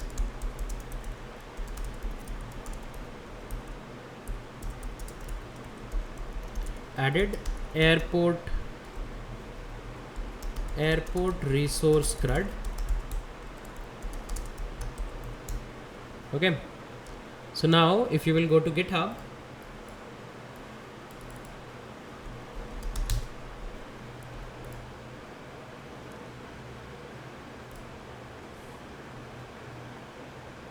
you can see in the last commit we have added the whole airport resource CRUD. Pretty long commit, but good to go.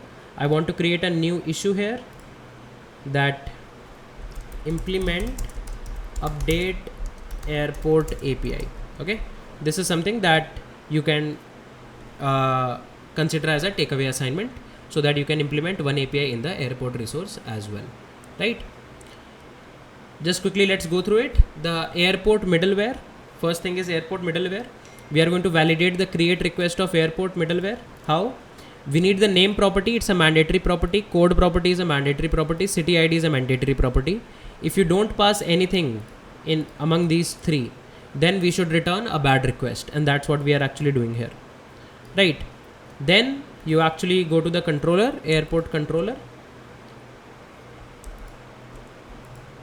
One second. Okay, inside the airport controller you have a create airport function, which actually calls the airport service.create airport, takes all of these parameters. Address is a nullable parameter, so we don't care about that, but rest of the other things are going to be checked within the middleware. Okay, if you do npm run dev, and let's try to get all of the airports, let's say /get/airports. We don't need to send anything in request body. Send. You can see all of the airports we are able to receive. If you want to get a specific airport, let's say 6. Okay, I guess there is some issue. You can see for this particular route also we are actually hitting the same API. Let's just quickly go to the routes.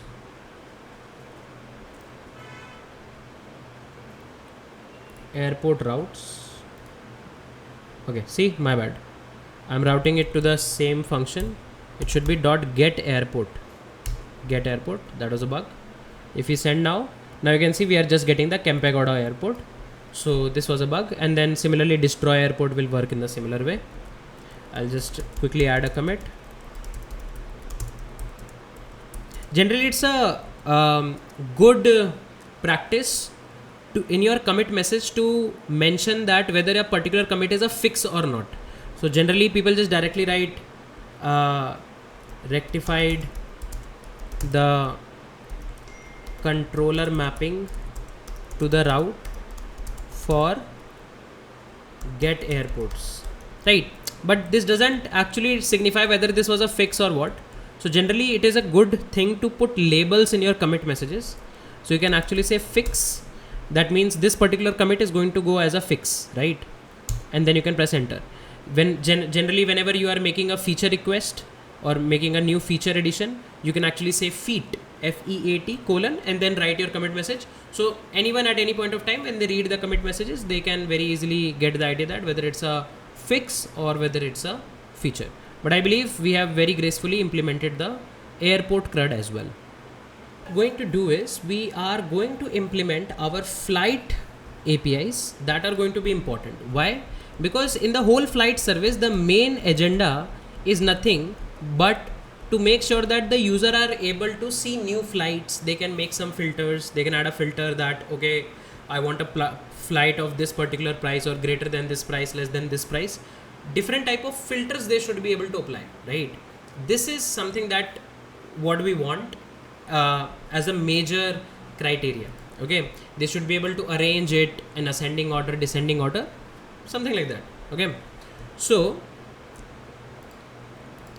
let's try to build APIs using which you can actually create flights and read flights and update flights and delete flights. Okay, again CRUD, but this time the get API for flights, where you are actually going to get all the flight details. We need to handle multiple query params for filters, but let's go step by step. Okay, I'll just make first of all a basic boilerplate.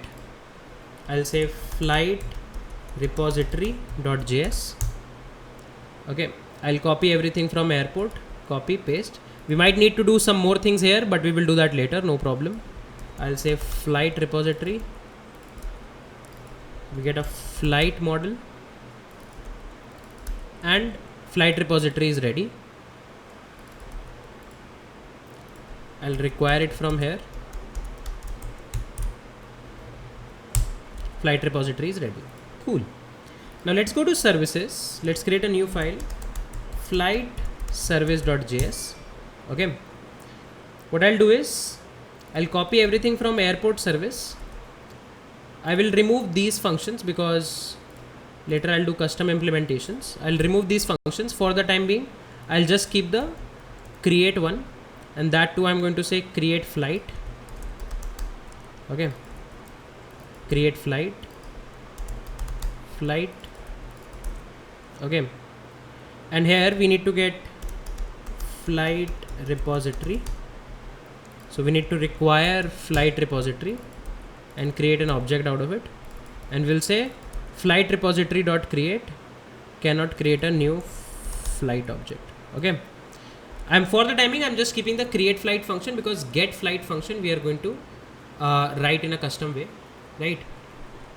Our main agenda here is to implement the flight APIs. That is somebody that is going to be our admin, most probably should be able to create a flight. Then as a user, you should be able to read the flights. That means you can get the details of all the flights. Then you can put some custom filters on, so on and so forth, right?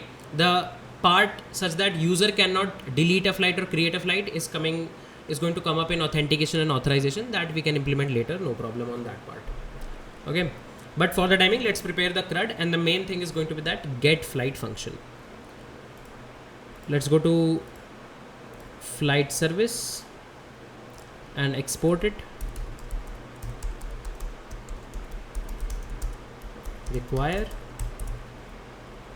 flight service. And now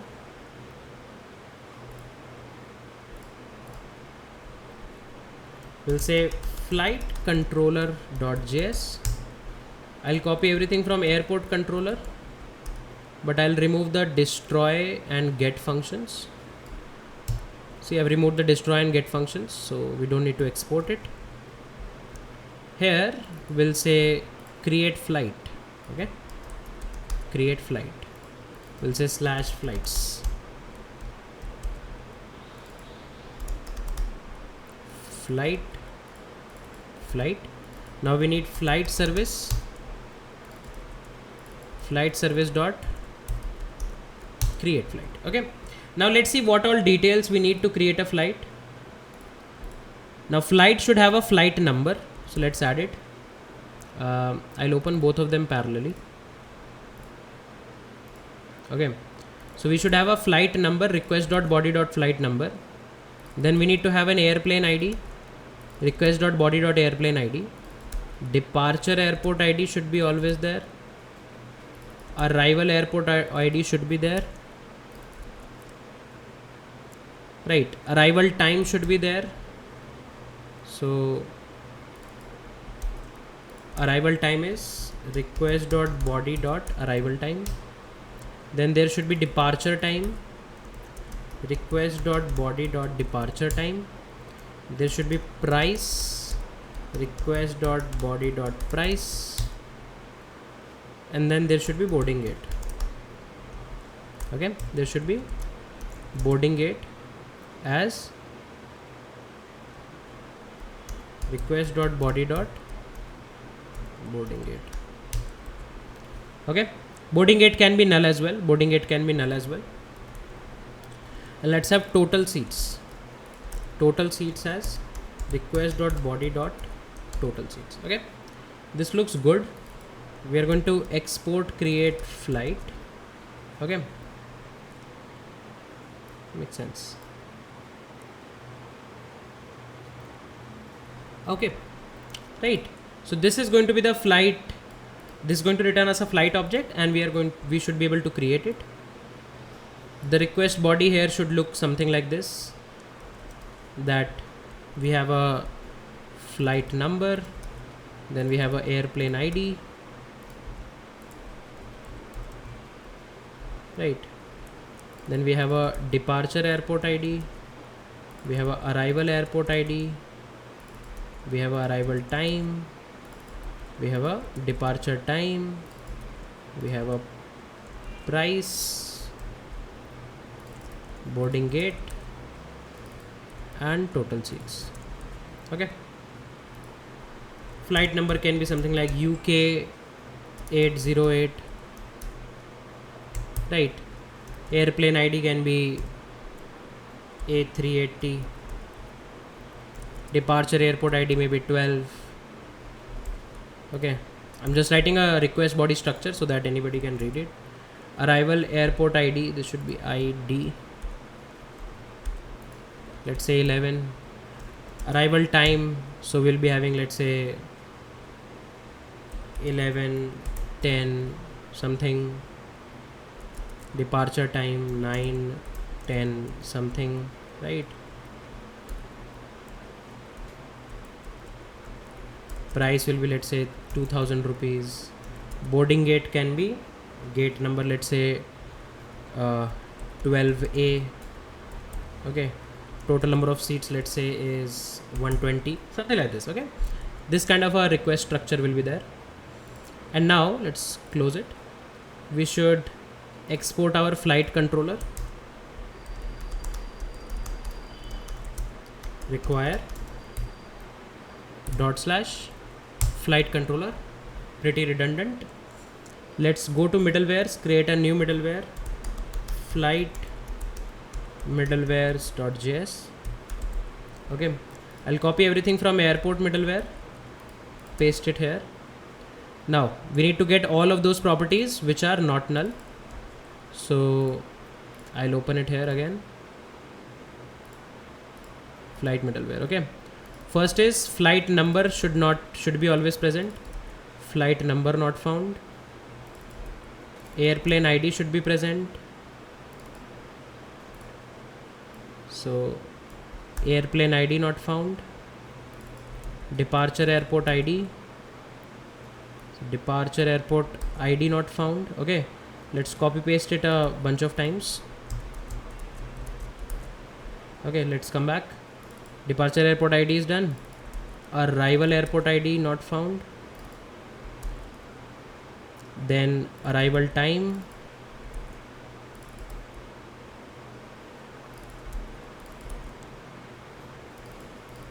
departure time. Okay, let's expand it a bit. Then what else? Price. We need one more. Total seats. Okay, this looks good. And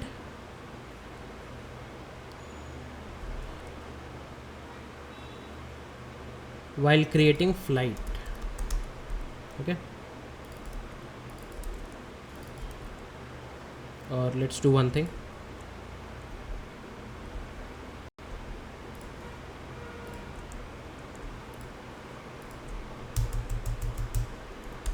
While creating flight, okay, this looks good. Validate create request. Okay, let's come here. Flight middlewares require flight middlewares. And now let's come to the routes, v1 routes, create a new file, flight routes.js. Let's copy everything from airport routes, paste it here. Here we need flight controller, here we need flight middlewares. We don't need these API endpoints for now. /flights flight middlewares dot validate create request, and then flight controller dot create flight. As simple as that. Okay, so again similar stuff. So now let's try to do it. /flights. Okay, let's try to implement some stuff. So first of all, first parameter is we need a, let's again go to models, we need a flight number. Okay, we need a flight number. So flight number is, let's say, UK808. Okay, then we need a airplane ID. Do we have some airplanes? Let's see. Select star from airplanes. We have one airplane, Airbus. So airplane ID 1, departure airport ID, and then we need arrival airport ID. So let's see airports. We have IGI, CSI, Kempegoda. So let's add it. Let's say departure airport ID is 4, arrival airport ID is 6.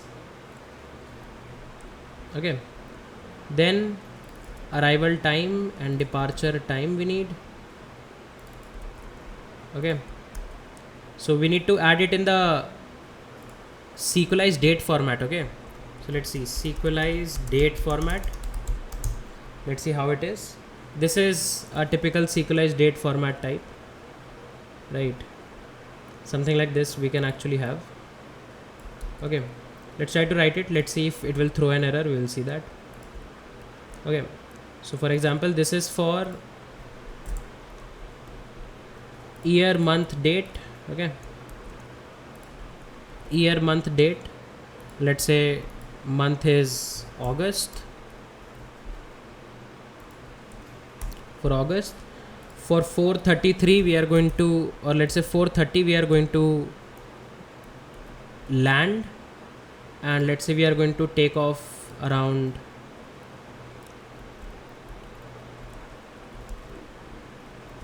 1. Okay, something like this. Then let's say we need to have a price. Let's say it's a 3,500 rupees flight. Boarding gate we doesn't need. Total seats. So currently we have to manually fill total seats, but ideally it should pick total seats from the airplane ID, because total seat is going to be configured with respect to the airplane, right? It should take it from there, but we should change our design later. Let's say 120 seats are there. Let's see what happens if we send the request. Okay, it says 404 not found. Why it says 404 not found? Because the routes that we got here, flight routes, we have not registered them. So let's register the flight routes.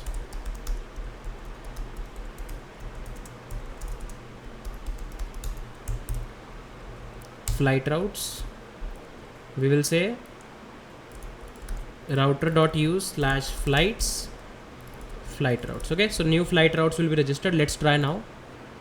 Okay, it says something went wrong, cannot create a new flight object. Okay, so it tried to insert something. You can see it tried to insert something. Select star from flights. You can see it was not able to insert the flights, right? So let's see. I believe there is something wrong that we are doing. Let's see the flight object. So departure airport ID and arrival airport ID I kept as string because I wanted to send the code, not the ID. Okay, so let's send the code, DEL and BLR. So departure is, let's say, DEL, arrival airport ID is BLR. So I wanted to keep it with respect to the code because code is also unique. Send it now, and now you can see it has created itself, right? So as simple as that, we are able to actually create a bunch of things. Okay, we can add more flights. For example, let's add a flight from BLR to Delhi. Okay, and let's change the timing to, for example, arrival time is 14:30, that is 2:30 in the afternoon, and departure time is, let's say, 11 o'clock, something like this. Send it, and you can see we are able to actually get more flights. Select star from flights. You can see we have got a bunch of flight details here, right? Let's add a bunch of more flights. For example, let's add one for Mumbai as well, from Mumbai to Delhi. Okay, and our departure time is, let's say, 12:30. Okay, let's add for Delhi to Mumbai as well. Let's say arrival time is 17:30 and departure time is what, 15:30. Okay, send it. Bunch of I believe we are able to get now. Yep, pretty good. It looks good to me, right? We have one issue although in our whole setup. What is the issue? The issue is that this flight number should be like technically this can be a business logic, because the same flight number can be there for multiple routes. I'm not sure how the airport mechanisms work. I have kept it to be repeatable, right? Because actual flight we are going to uniquely identify using the ID, but flight number we are keeping repeated. For example, UK 808 might be a flight that is going from Delhi to Mumbai also and Mumbai to Delhi also. So that is something that I have kept, but I'm not sure how the airline mechanisms work. I have taken a lot of flight but never noticed it. So you can maybe take a look at it and update the corresponding constraints here. You can add a new migration for that. But I believe we are very simply able to add flights to our corresponding database. Let's say if we will not send airplane ID, what will happen? 400 bad requests because airplane ID is not found, right? So pretty cool stuff. You guys can actually handle. One is, while creating the flights, check departure and arrival time. Okay, I'll add a detail. All the flights always must have departure time less than arrival time. We can check this in service.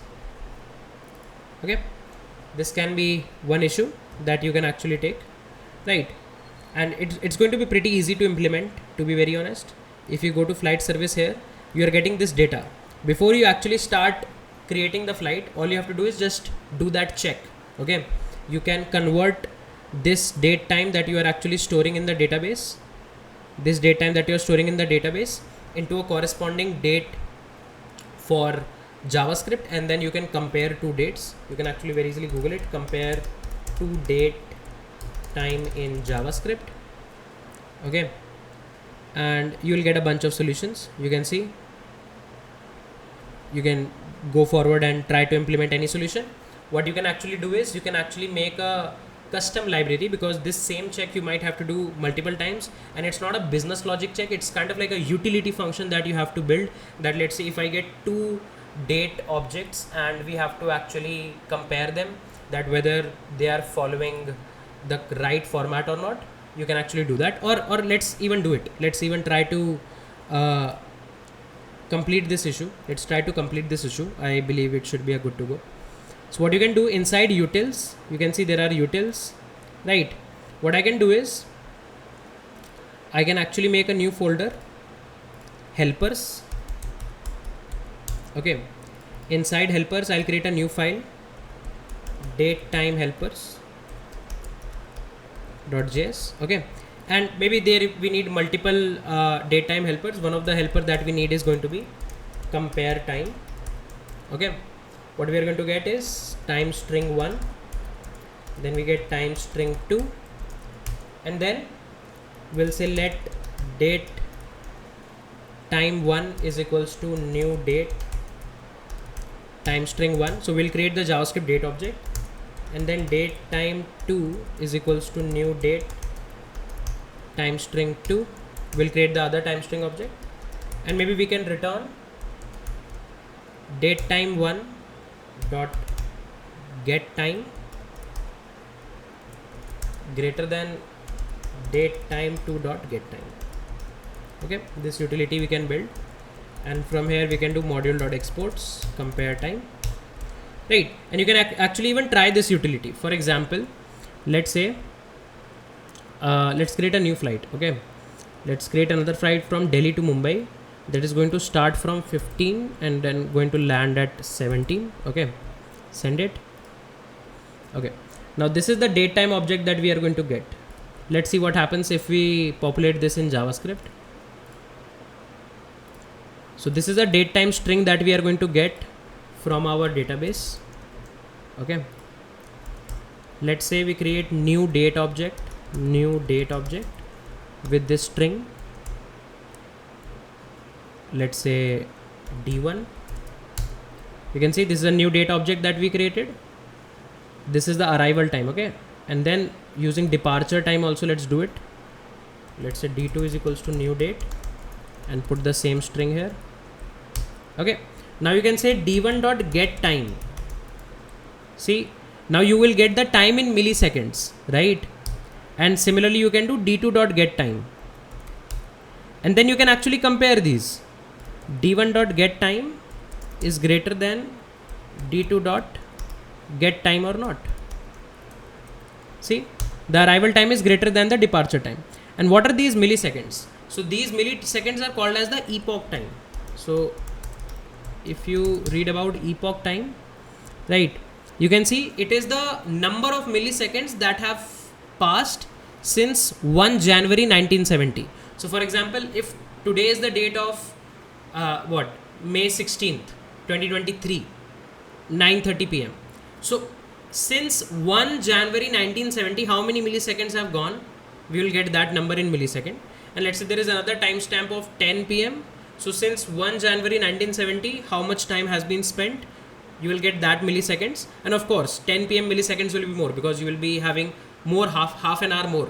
So you will get more milliseconds there. So you can actually compare milliseconds very easily. So you can use this utility and directly use it in the flight service, right? I am leaving it for you to actually use this compare time utility in your flight service, right? But I believe it should be pretty much a good to go, right?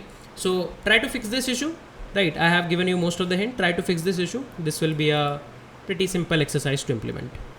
Want a set of APIs that should help our users to get all the flights based on their bunch of query requests. For example, if you go to Flipkart flights,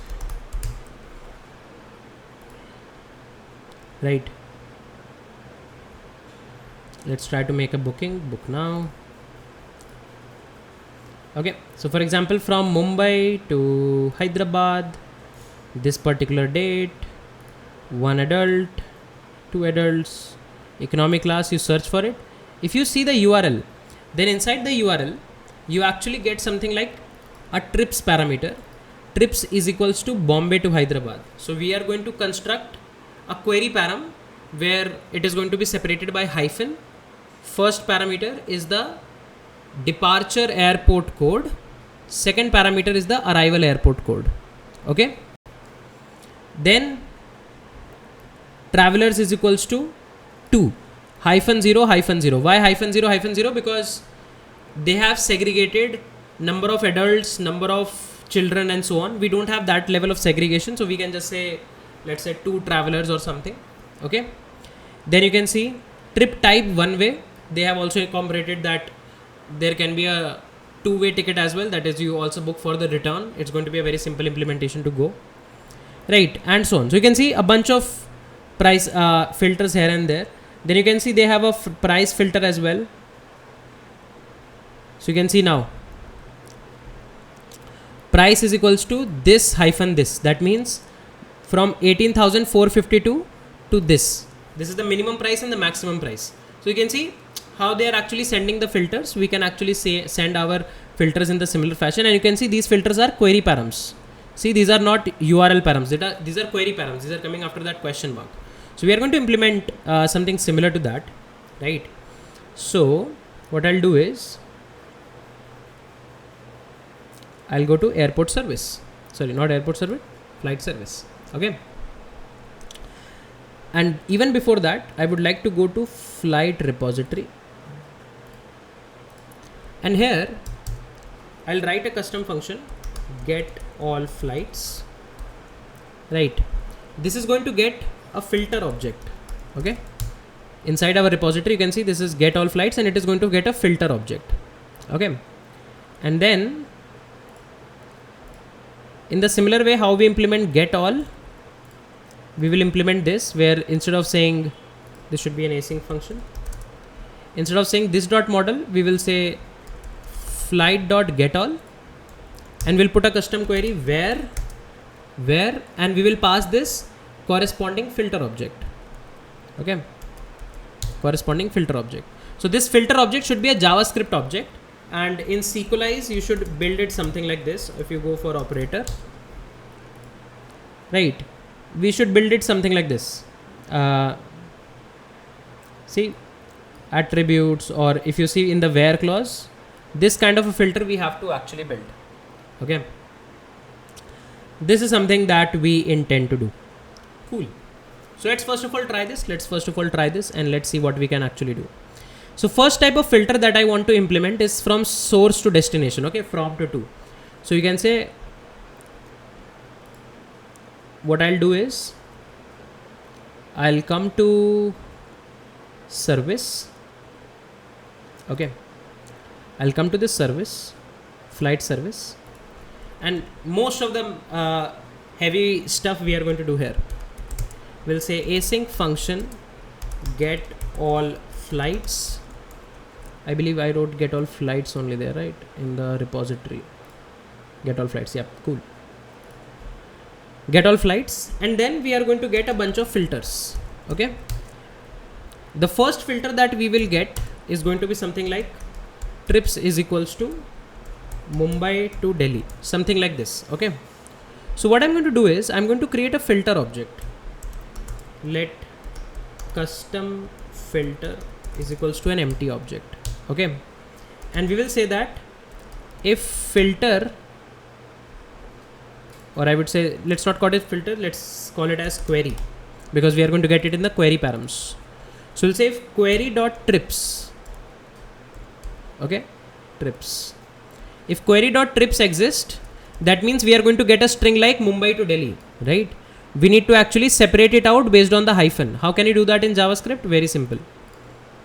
If let's say you get a string trips is equals to Mumbai to Delhi. Okay, you get this string. You can very easily segregate it out in a into two separate strings. You can say trips dot split. Sorry, my bad. Split, and you can split it based on hyphen. Oh, my bad. You can see it will give you two elements, right? And then you can destructure these two elements very easily. So you can do departure comma arrival is equals to this. So if you check what is departure is Mumbai, similarly arrival is Delhi, right? So you can actually do this. So we can say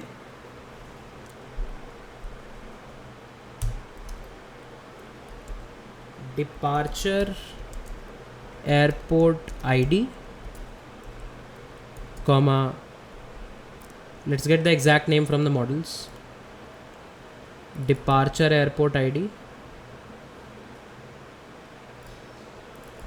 Okay, and then arrival airport ID. Let's get the same name again, arrival airport ID. Okay, is equals to trips dot split based on hyphen. Okay, trips dot split based on hyphen, as simple as that, right? See, some part of our business logic, because we are going to get the query in that particular form from the front end, but now here we are actually segregating out the query that, okay, this is the departure airport, this is the arrival airport, and so on, right? This looks cool to me. And then I will say custom filter dot departure airport ID is equals to departure airport ID, and custom filter dot arrival airport ID is equals to arrival airport ID, right? This is good to go. Okay, and at any point of time departure airport ID and arrival airport ID should not be same. So I'm adding a to do here. What is a to do? That add a check that they are not same, right? If they are same, then you should actually return empty object, right? That is nothing actually found or error. So if you go for one second, let's see where we actually implemented something regarding that. Okay, we have not implemented, so you can actually throw an error. You can actually throw an error here that we are not going to show you anything because the departure and arrival airport was same. But let's first of all complete our query part. Okay, so we got query.trips and we added it in the custom filter. Looks good. And then we'll say try catch. Okay, we'll say try catch. Let's go to airport service, get airports. We'll copy the same catch statement from here. Cannot fetch data of all the flights. Otherwise we are going to do something like this.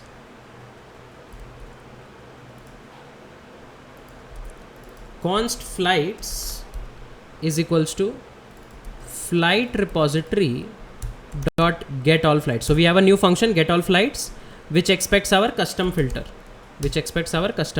Okay, then whatever are your flights, return those flights. Okay, as simple as that. And then you are going to say get all flights. Okay, so here we are building the custom filter. I'll add more filters, but let's see if our trips, based on our trips, things make sense or not. Okay, so let's do one thing. Let's go to our controller, flight controller, and then we are going to add a new function, async function get all flights, request comma response, try catch. In the catch I'll just put the same thing here. Here also I'll do this thing, and here I'll say const flights is equals to await flight service dot get all flights, and we need to pass request dot query. Okay, request dot query. So the whole query object we are going to pass to our service, and then whatever are our flights, we will return those flights, and we'll say get all flights. Now I don't need any middleware because there is nothing in the params. Query can be custom, so no problem. I'll just directly register this route, copy, paste, slash flights with a get request. We don't need a middleware, so let's make it a get request. Okay, and there can be some optional parameters as well. For example, something like trips is equals to Mumbai to Delhi. Something like this can also be there. Okay, let's see if the server is running. No, npm run dev. Okay, now we don't need all of this. Let's stop everything from request body. Now we need a get request, and you can see there is an option of params. There is an option of params inside Postman where you can actually write query params. So if I write a query param trips, you can see the URL is getting constructed is equals to Mumbai to Delhi. Okay, and let's send it and let's see what happens. Send it. Okay, it says something went wrong. Bad request. Why a bad request? Oh, my bad, because I should do dot get all flights. My bad. Let's send it again. Okay, so something now serious has gone through the whole server, and it says invalid status code undefined. Okay, so let's see. Let's go to get all flights. Okay, let's see what is coming inside request.query. Okay, so we are getting trips Mumbai to Delhi. Okay, request.query is coming up properly, no problem there. Let's go to get all flights. Let's see what's is inside our custom filter. Console.log custom filter. Let's send it again. Fails. Okay, Now this custom filter is actually creating problem. Okay, let's see why. So, oh my bad. See, if query.trips, then I'm just saying trips.split. It should not be trips.split. It should be query.trips.split, right? My bad. Let's try again. And we are getting data. So very small bug was there and we are getting some data. Let's see. Now, if you go to our flights DB, select star from flights, and let's not select star from flights. Let's select departure airport ID, comma, arrival airport ID from flights. Okay. So we have a flight from Delhi to BLR, BLR to Delhi, Mumbai to Delhi, Delhi to Mumbai, Delhi to Mumbai. We have 2 flights from Delhi to Mumbai. And we requested from Mumbai to Delhi. We have 1 flight from Mumbai to Delhi. That is this flight, Mumbai to Delhi. Okay. And you can see we are getting a flight from Mumbai to Delhi. What if I do Delhi to Mumbai? Sorry, my bad. Like you can go and change here. Delhi to Mumbai. If I get something like this, send it. Now you can see we are getting 2 flights because we have 2 flights from Delhi to Mumbai. We have 2 flights from Delhi to Mumbai. So we are getting both of the flights. You can see, right? Both of the flights we are actually getting. Pretty cool stuff, right? Now let's do one thing. Let's create one more flight. Let's create one more flight. Okay.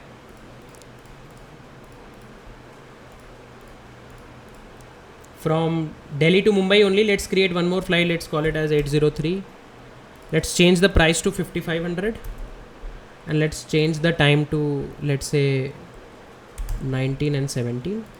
Okay, send it. We have a new flight. Okay, cool. So we are able to implement custom filter based on the trips. But now let's say apart from trips, and let's do one thing. Let's make a new tab, copy everything from here. Apart from trips like Delhi to Mumbai, right? If you send it now, you can see now you will get 3 trips. You will get 3 technical flights. Okay. Apart from this, let's say if I give a filter of price also, that is maximum to minimum price. Okay. That is going to be some maximum to minimum price.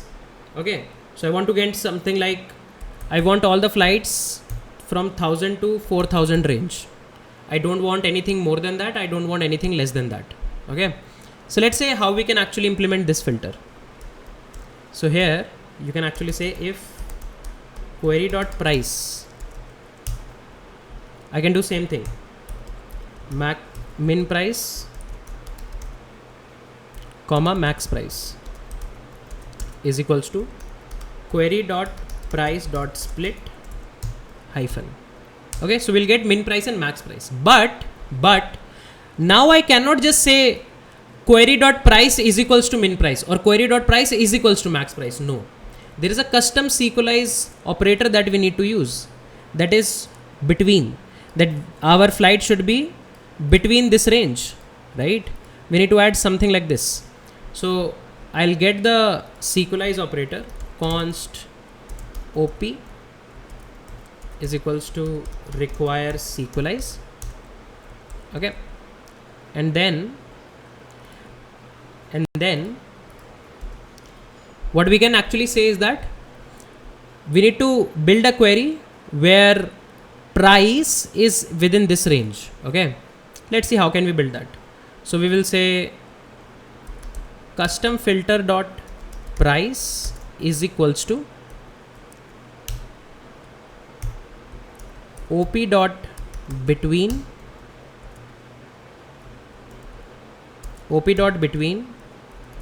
min price comma max price. Okay, see, now let's see if the server is up. The server is up. Let's try. So currently we have 3 flights. 2 of them are of price 3500.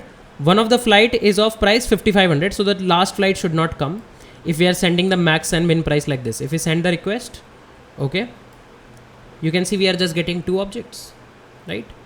Both are from 3500. If let's say if I ask a flight for 4,000 to 5,000, send it. You can see we are not getting any flights in the range 4,000 to 5,000. So an empty response we are getting. If we increased it to 6,000, now you can see there is one flight of 5,500. Okay. So pretty easily we should be able to always send this particular request. And let's say from the front end, if somebody just said 4,000, I want 4,000, what will happen? Let's see. If I send it, it sends an empty response. If let's say if I just send 1,000, see it sends an empty response because the query is now not technically complete. Okay. So what you can actually do is, let's try to print what is min price and max price. Okay. Most probably max price is going to be something like undefined. Let's see. Send it. You can see max price is undefined. Okay. So you can actually say if max price is undefined, then let's say I will have a custom max price of, let's say, 20,000. Otherwise, max, whatever is the max price, we will just use that. Okay. So you can put a check like this so that from the front end, if somebody by mistake is just sending us a single parameter, right, then we will custom prepare our max price. Let's send it now. And now you can see the max price was set as 20,000. What if somebody sent a price which is empty? Somebody sent a price which is empty. Send it. You can see now everything is coming up because min price should be undefined. That undefined should be converted to 0. Right. So this looks good to me. We are able to also add a price filter. Right. Let's see what else. What else? Then we have a filter of departure. We have a filter of number of travelers. Now let's just think about it. We have a property. We have a property of total seats available, right? Now what I'm thinking is, let's keep this total available seat. Let's keep this as total available or total remaining seats. Because from our airplane ID, we can actually get the total seat when the flight is new created. And this will actually represent total remaining seats, right? Something like this we can actually do. So let's say, what are they sending? Travelers, okay. So inside service, let's add one more filter. If query dot travelers, okay. So it will be always a number for us. So we will say custom filter dot total seats is equals to. Now we need to check the seat should be at least the given number of seats. So should be greater than or equal to this, right? op.gte. op dot greater than or equal to query dot travelers. That is the number of travelers that we are expecting. The available numbers of seats should be greater than or equal to that. Okay. So let's see. If I send travelers, okay, this should be, let's say, 1,000 to 4,000. Travelers we are sending as 2. Okay, there is some error. Let's see. Travelers.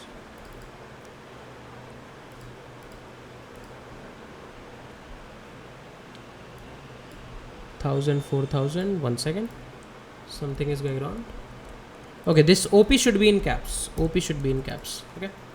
OP should be in caps.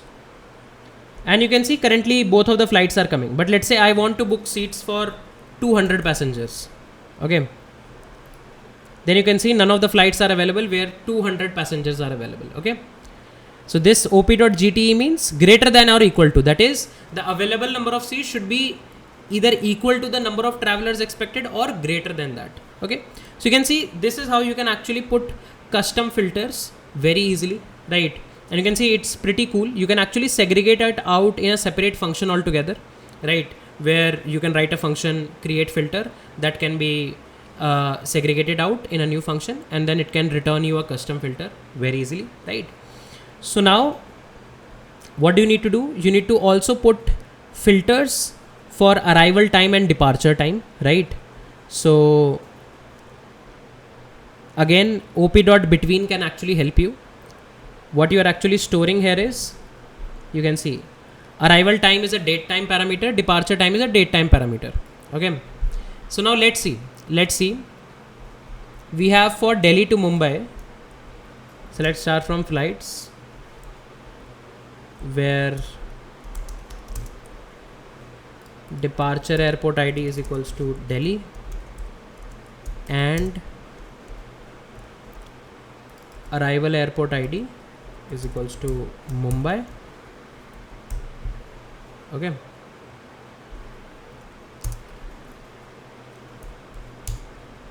cool. So we have a flight from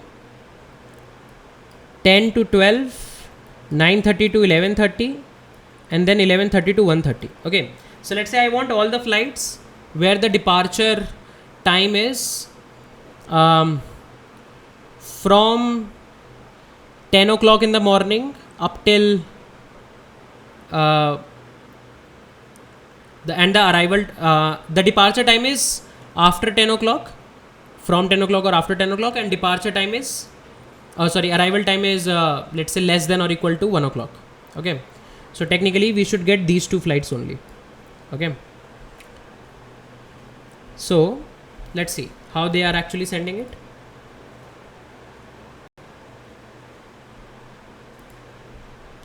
See, they are sending the date like this, 19/5/2023. Okay, they're sending the date. Okay, so they only have a date based filter. We can also actually do that give me all the flights for this particular date. Let's not take time, because I guess all the time we should show. So let's take a date based filter only. Okay, now we need to actually see how can we actually implement that. Let's see, date time comparison, sequelize. Okay,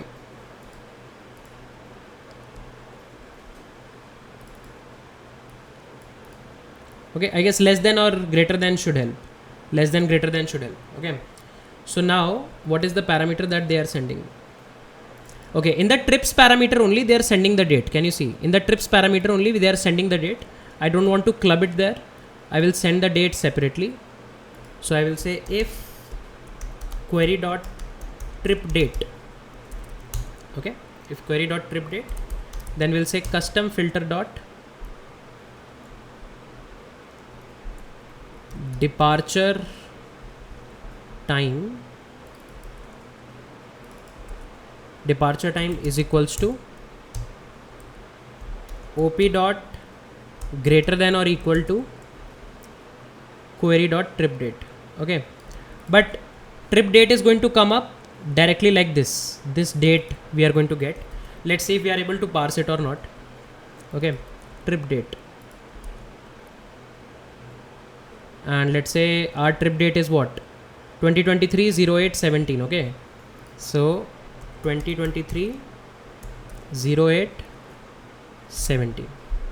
Okay, and before that let's do one more thing. Let's create one more flight where the departure date is something else, 18. Okay, send it. Oh, my bad. 18. Let's make one for departure date 19. Let's make one for departure date 15, so that this 15 one should never come, right? Because what I'm going to do, I'm going to ask for trip date to be 17. Okay, so it should be either 17 or greater than 17. Okay, all the flights from 17 we are going to send. Okay, let's see, send it. Okay, travelers we should not be there. Okay, now you can see what are we getting. We are getting these two flights. Okay, and let's see what is the behavior of Flipkart. So when we say departure time date 19th, they are Okay, they only show for a particular date. They don't show for greater than or equal to. If let's say you have selected 20th, all the flight of 20th will come up. So this should not be greater than or equal to, this should be equal to. So let's say equal to. Okay, let's see. If I send it, it's not sending me anything. Why is that? If you will do equal to, then the time parameter is not going to be compared, right? But if you will do greater than or equal to, then you are not sending the time parameter, right? You are not sending the time parameter. It will automatically assume the time parameter to be 12 o'clock in the night, that is 0000, and send it. And now you can see all the flights with departure date 17 is coming up. Let's see how many flights we have for departure date. So departure time. So we have 1770. Okay, we have more flights. 17, 17, 17. We have technically 4 flights for departure time as this, but we are only getting 2 of them. Let's see why. Oh, because of the price, I guess. Because of the price. Let's remove the price filter. Send it. And now you can see all of the flights after 17th is coming up. But now you can see we are also getting the flights of 18th. We are also getting the flights of 18th. This should not be there, right? We should not get the flights of 18th. So, and we should also not get the flights of 19th. Okay. See, this is also 17th. This is also 17th. But this is 18th. This is 19th. So, how can we actually handle it? You can say actually op.between query.tripdate comma query.tripdate plus, let's append a substring of 235900.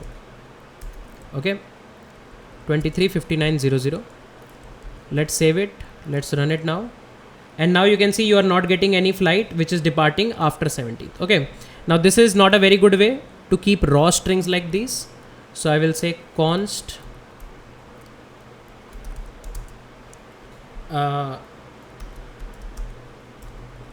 would say ending trip date or ending trip time is equals to this string.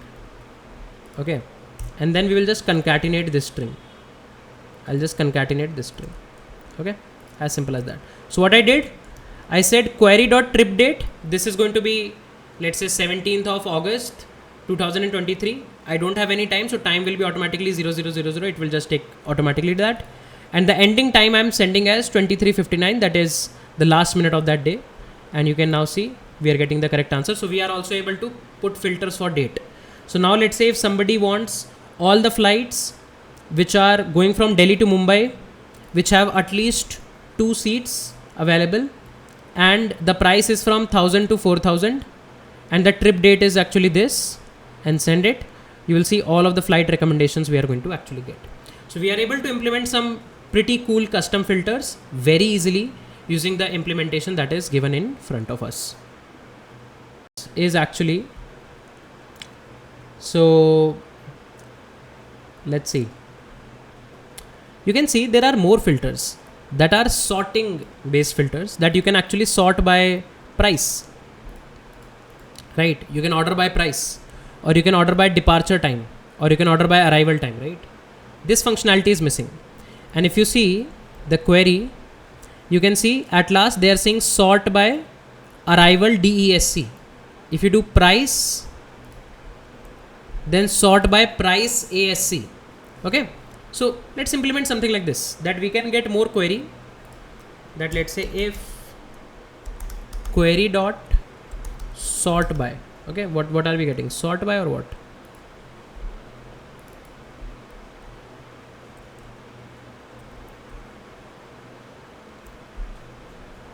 Query dot sort, we are just getting sort. Okay, so query dot sort. So if we are getting any sorting parameters, then we will say custom filter or let's not set custom filter. Let's set another object, that is let sort filter is equals to this. Okay.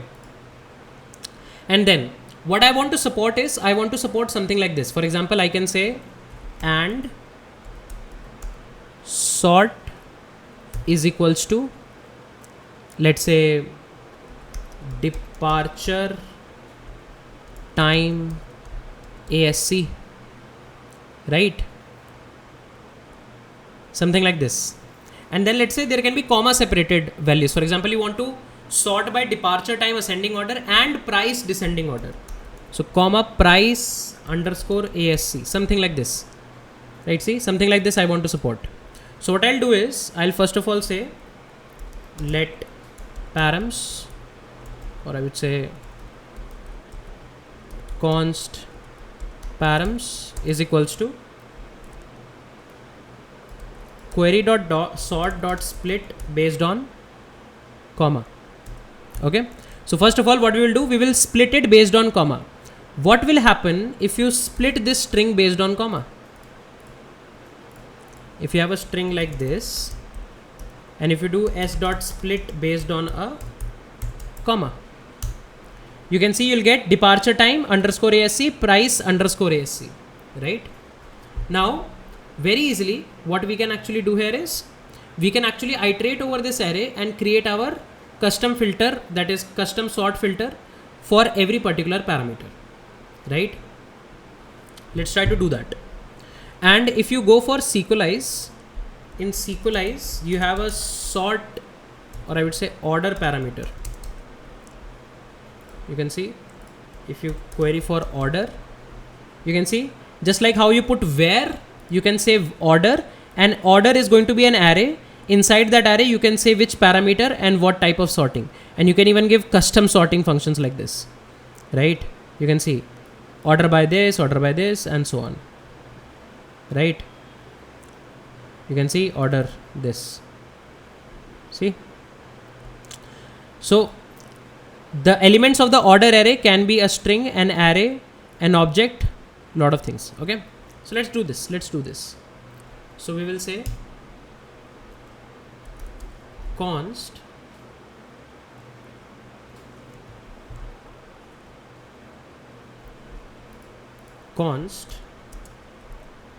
sort filters is equals to params dot map. Okay, now params is going to be an array, right? See, this params is going to be an array. Okay, and then we will say we have a custom param. For this custom param, we are going to return param dot split based on underscore. Okay, and then we will say sort filter. Let's see, we have to send an array, right? We'll say order. So sort filter is going to be actually an array of sort filters, and let's pass this sort filter as well, which is going to be an empty array initially. Okay, and if we go to get all flights, let's say the sort parameter we are going to get here. In the where we will pass the filter, and in the order we will pass the sort. Okay, let's try. So first of all, I want all the trips without a price. Okay, and let's say I want to sort based on departure time ascending order, price descending order, that is DESC. Okay, let's send it. Let's see what happens. Okay, something went wrong. So something crucial definitely went wrong. Let's see what query it executed. It said select ID this, departure time this, and this, order by flight price DESC. This doesn't look pretty good, right? Let's come back and let's see what is there inside our sort filter. Send it again. Okay, so our sort filter looks like this. There is an array. Inside that array, there is another array. This is not correct. Why there is two level of array nesting? There should be only one level. Only this should be the final output, right? So technically, we should not do this. Let's send it again. And you can see flight.departure time ascending order, flight.price descending order. And the output that you are getting is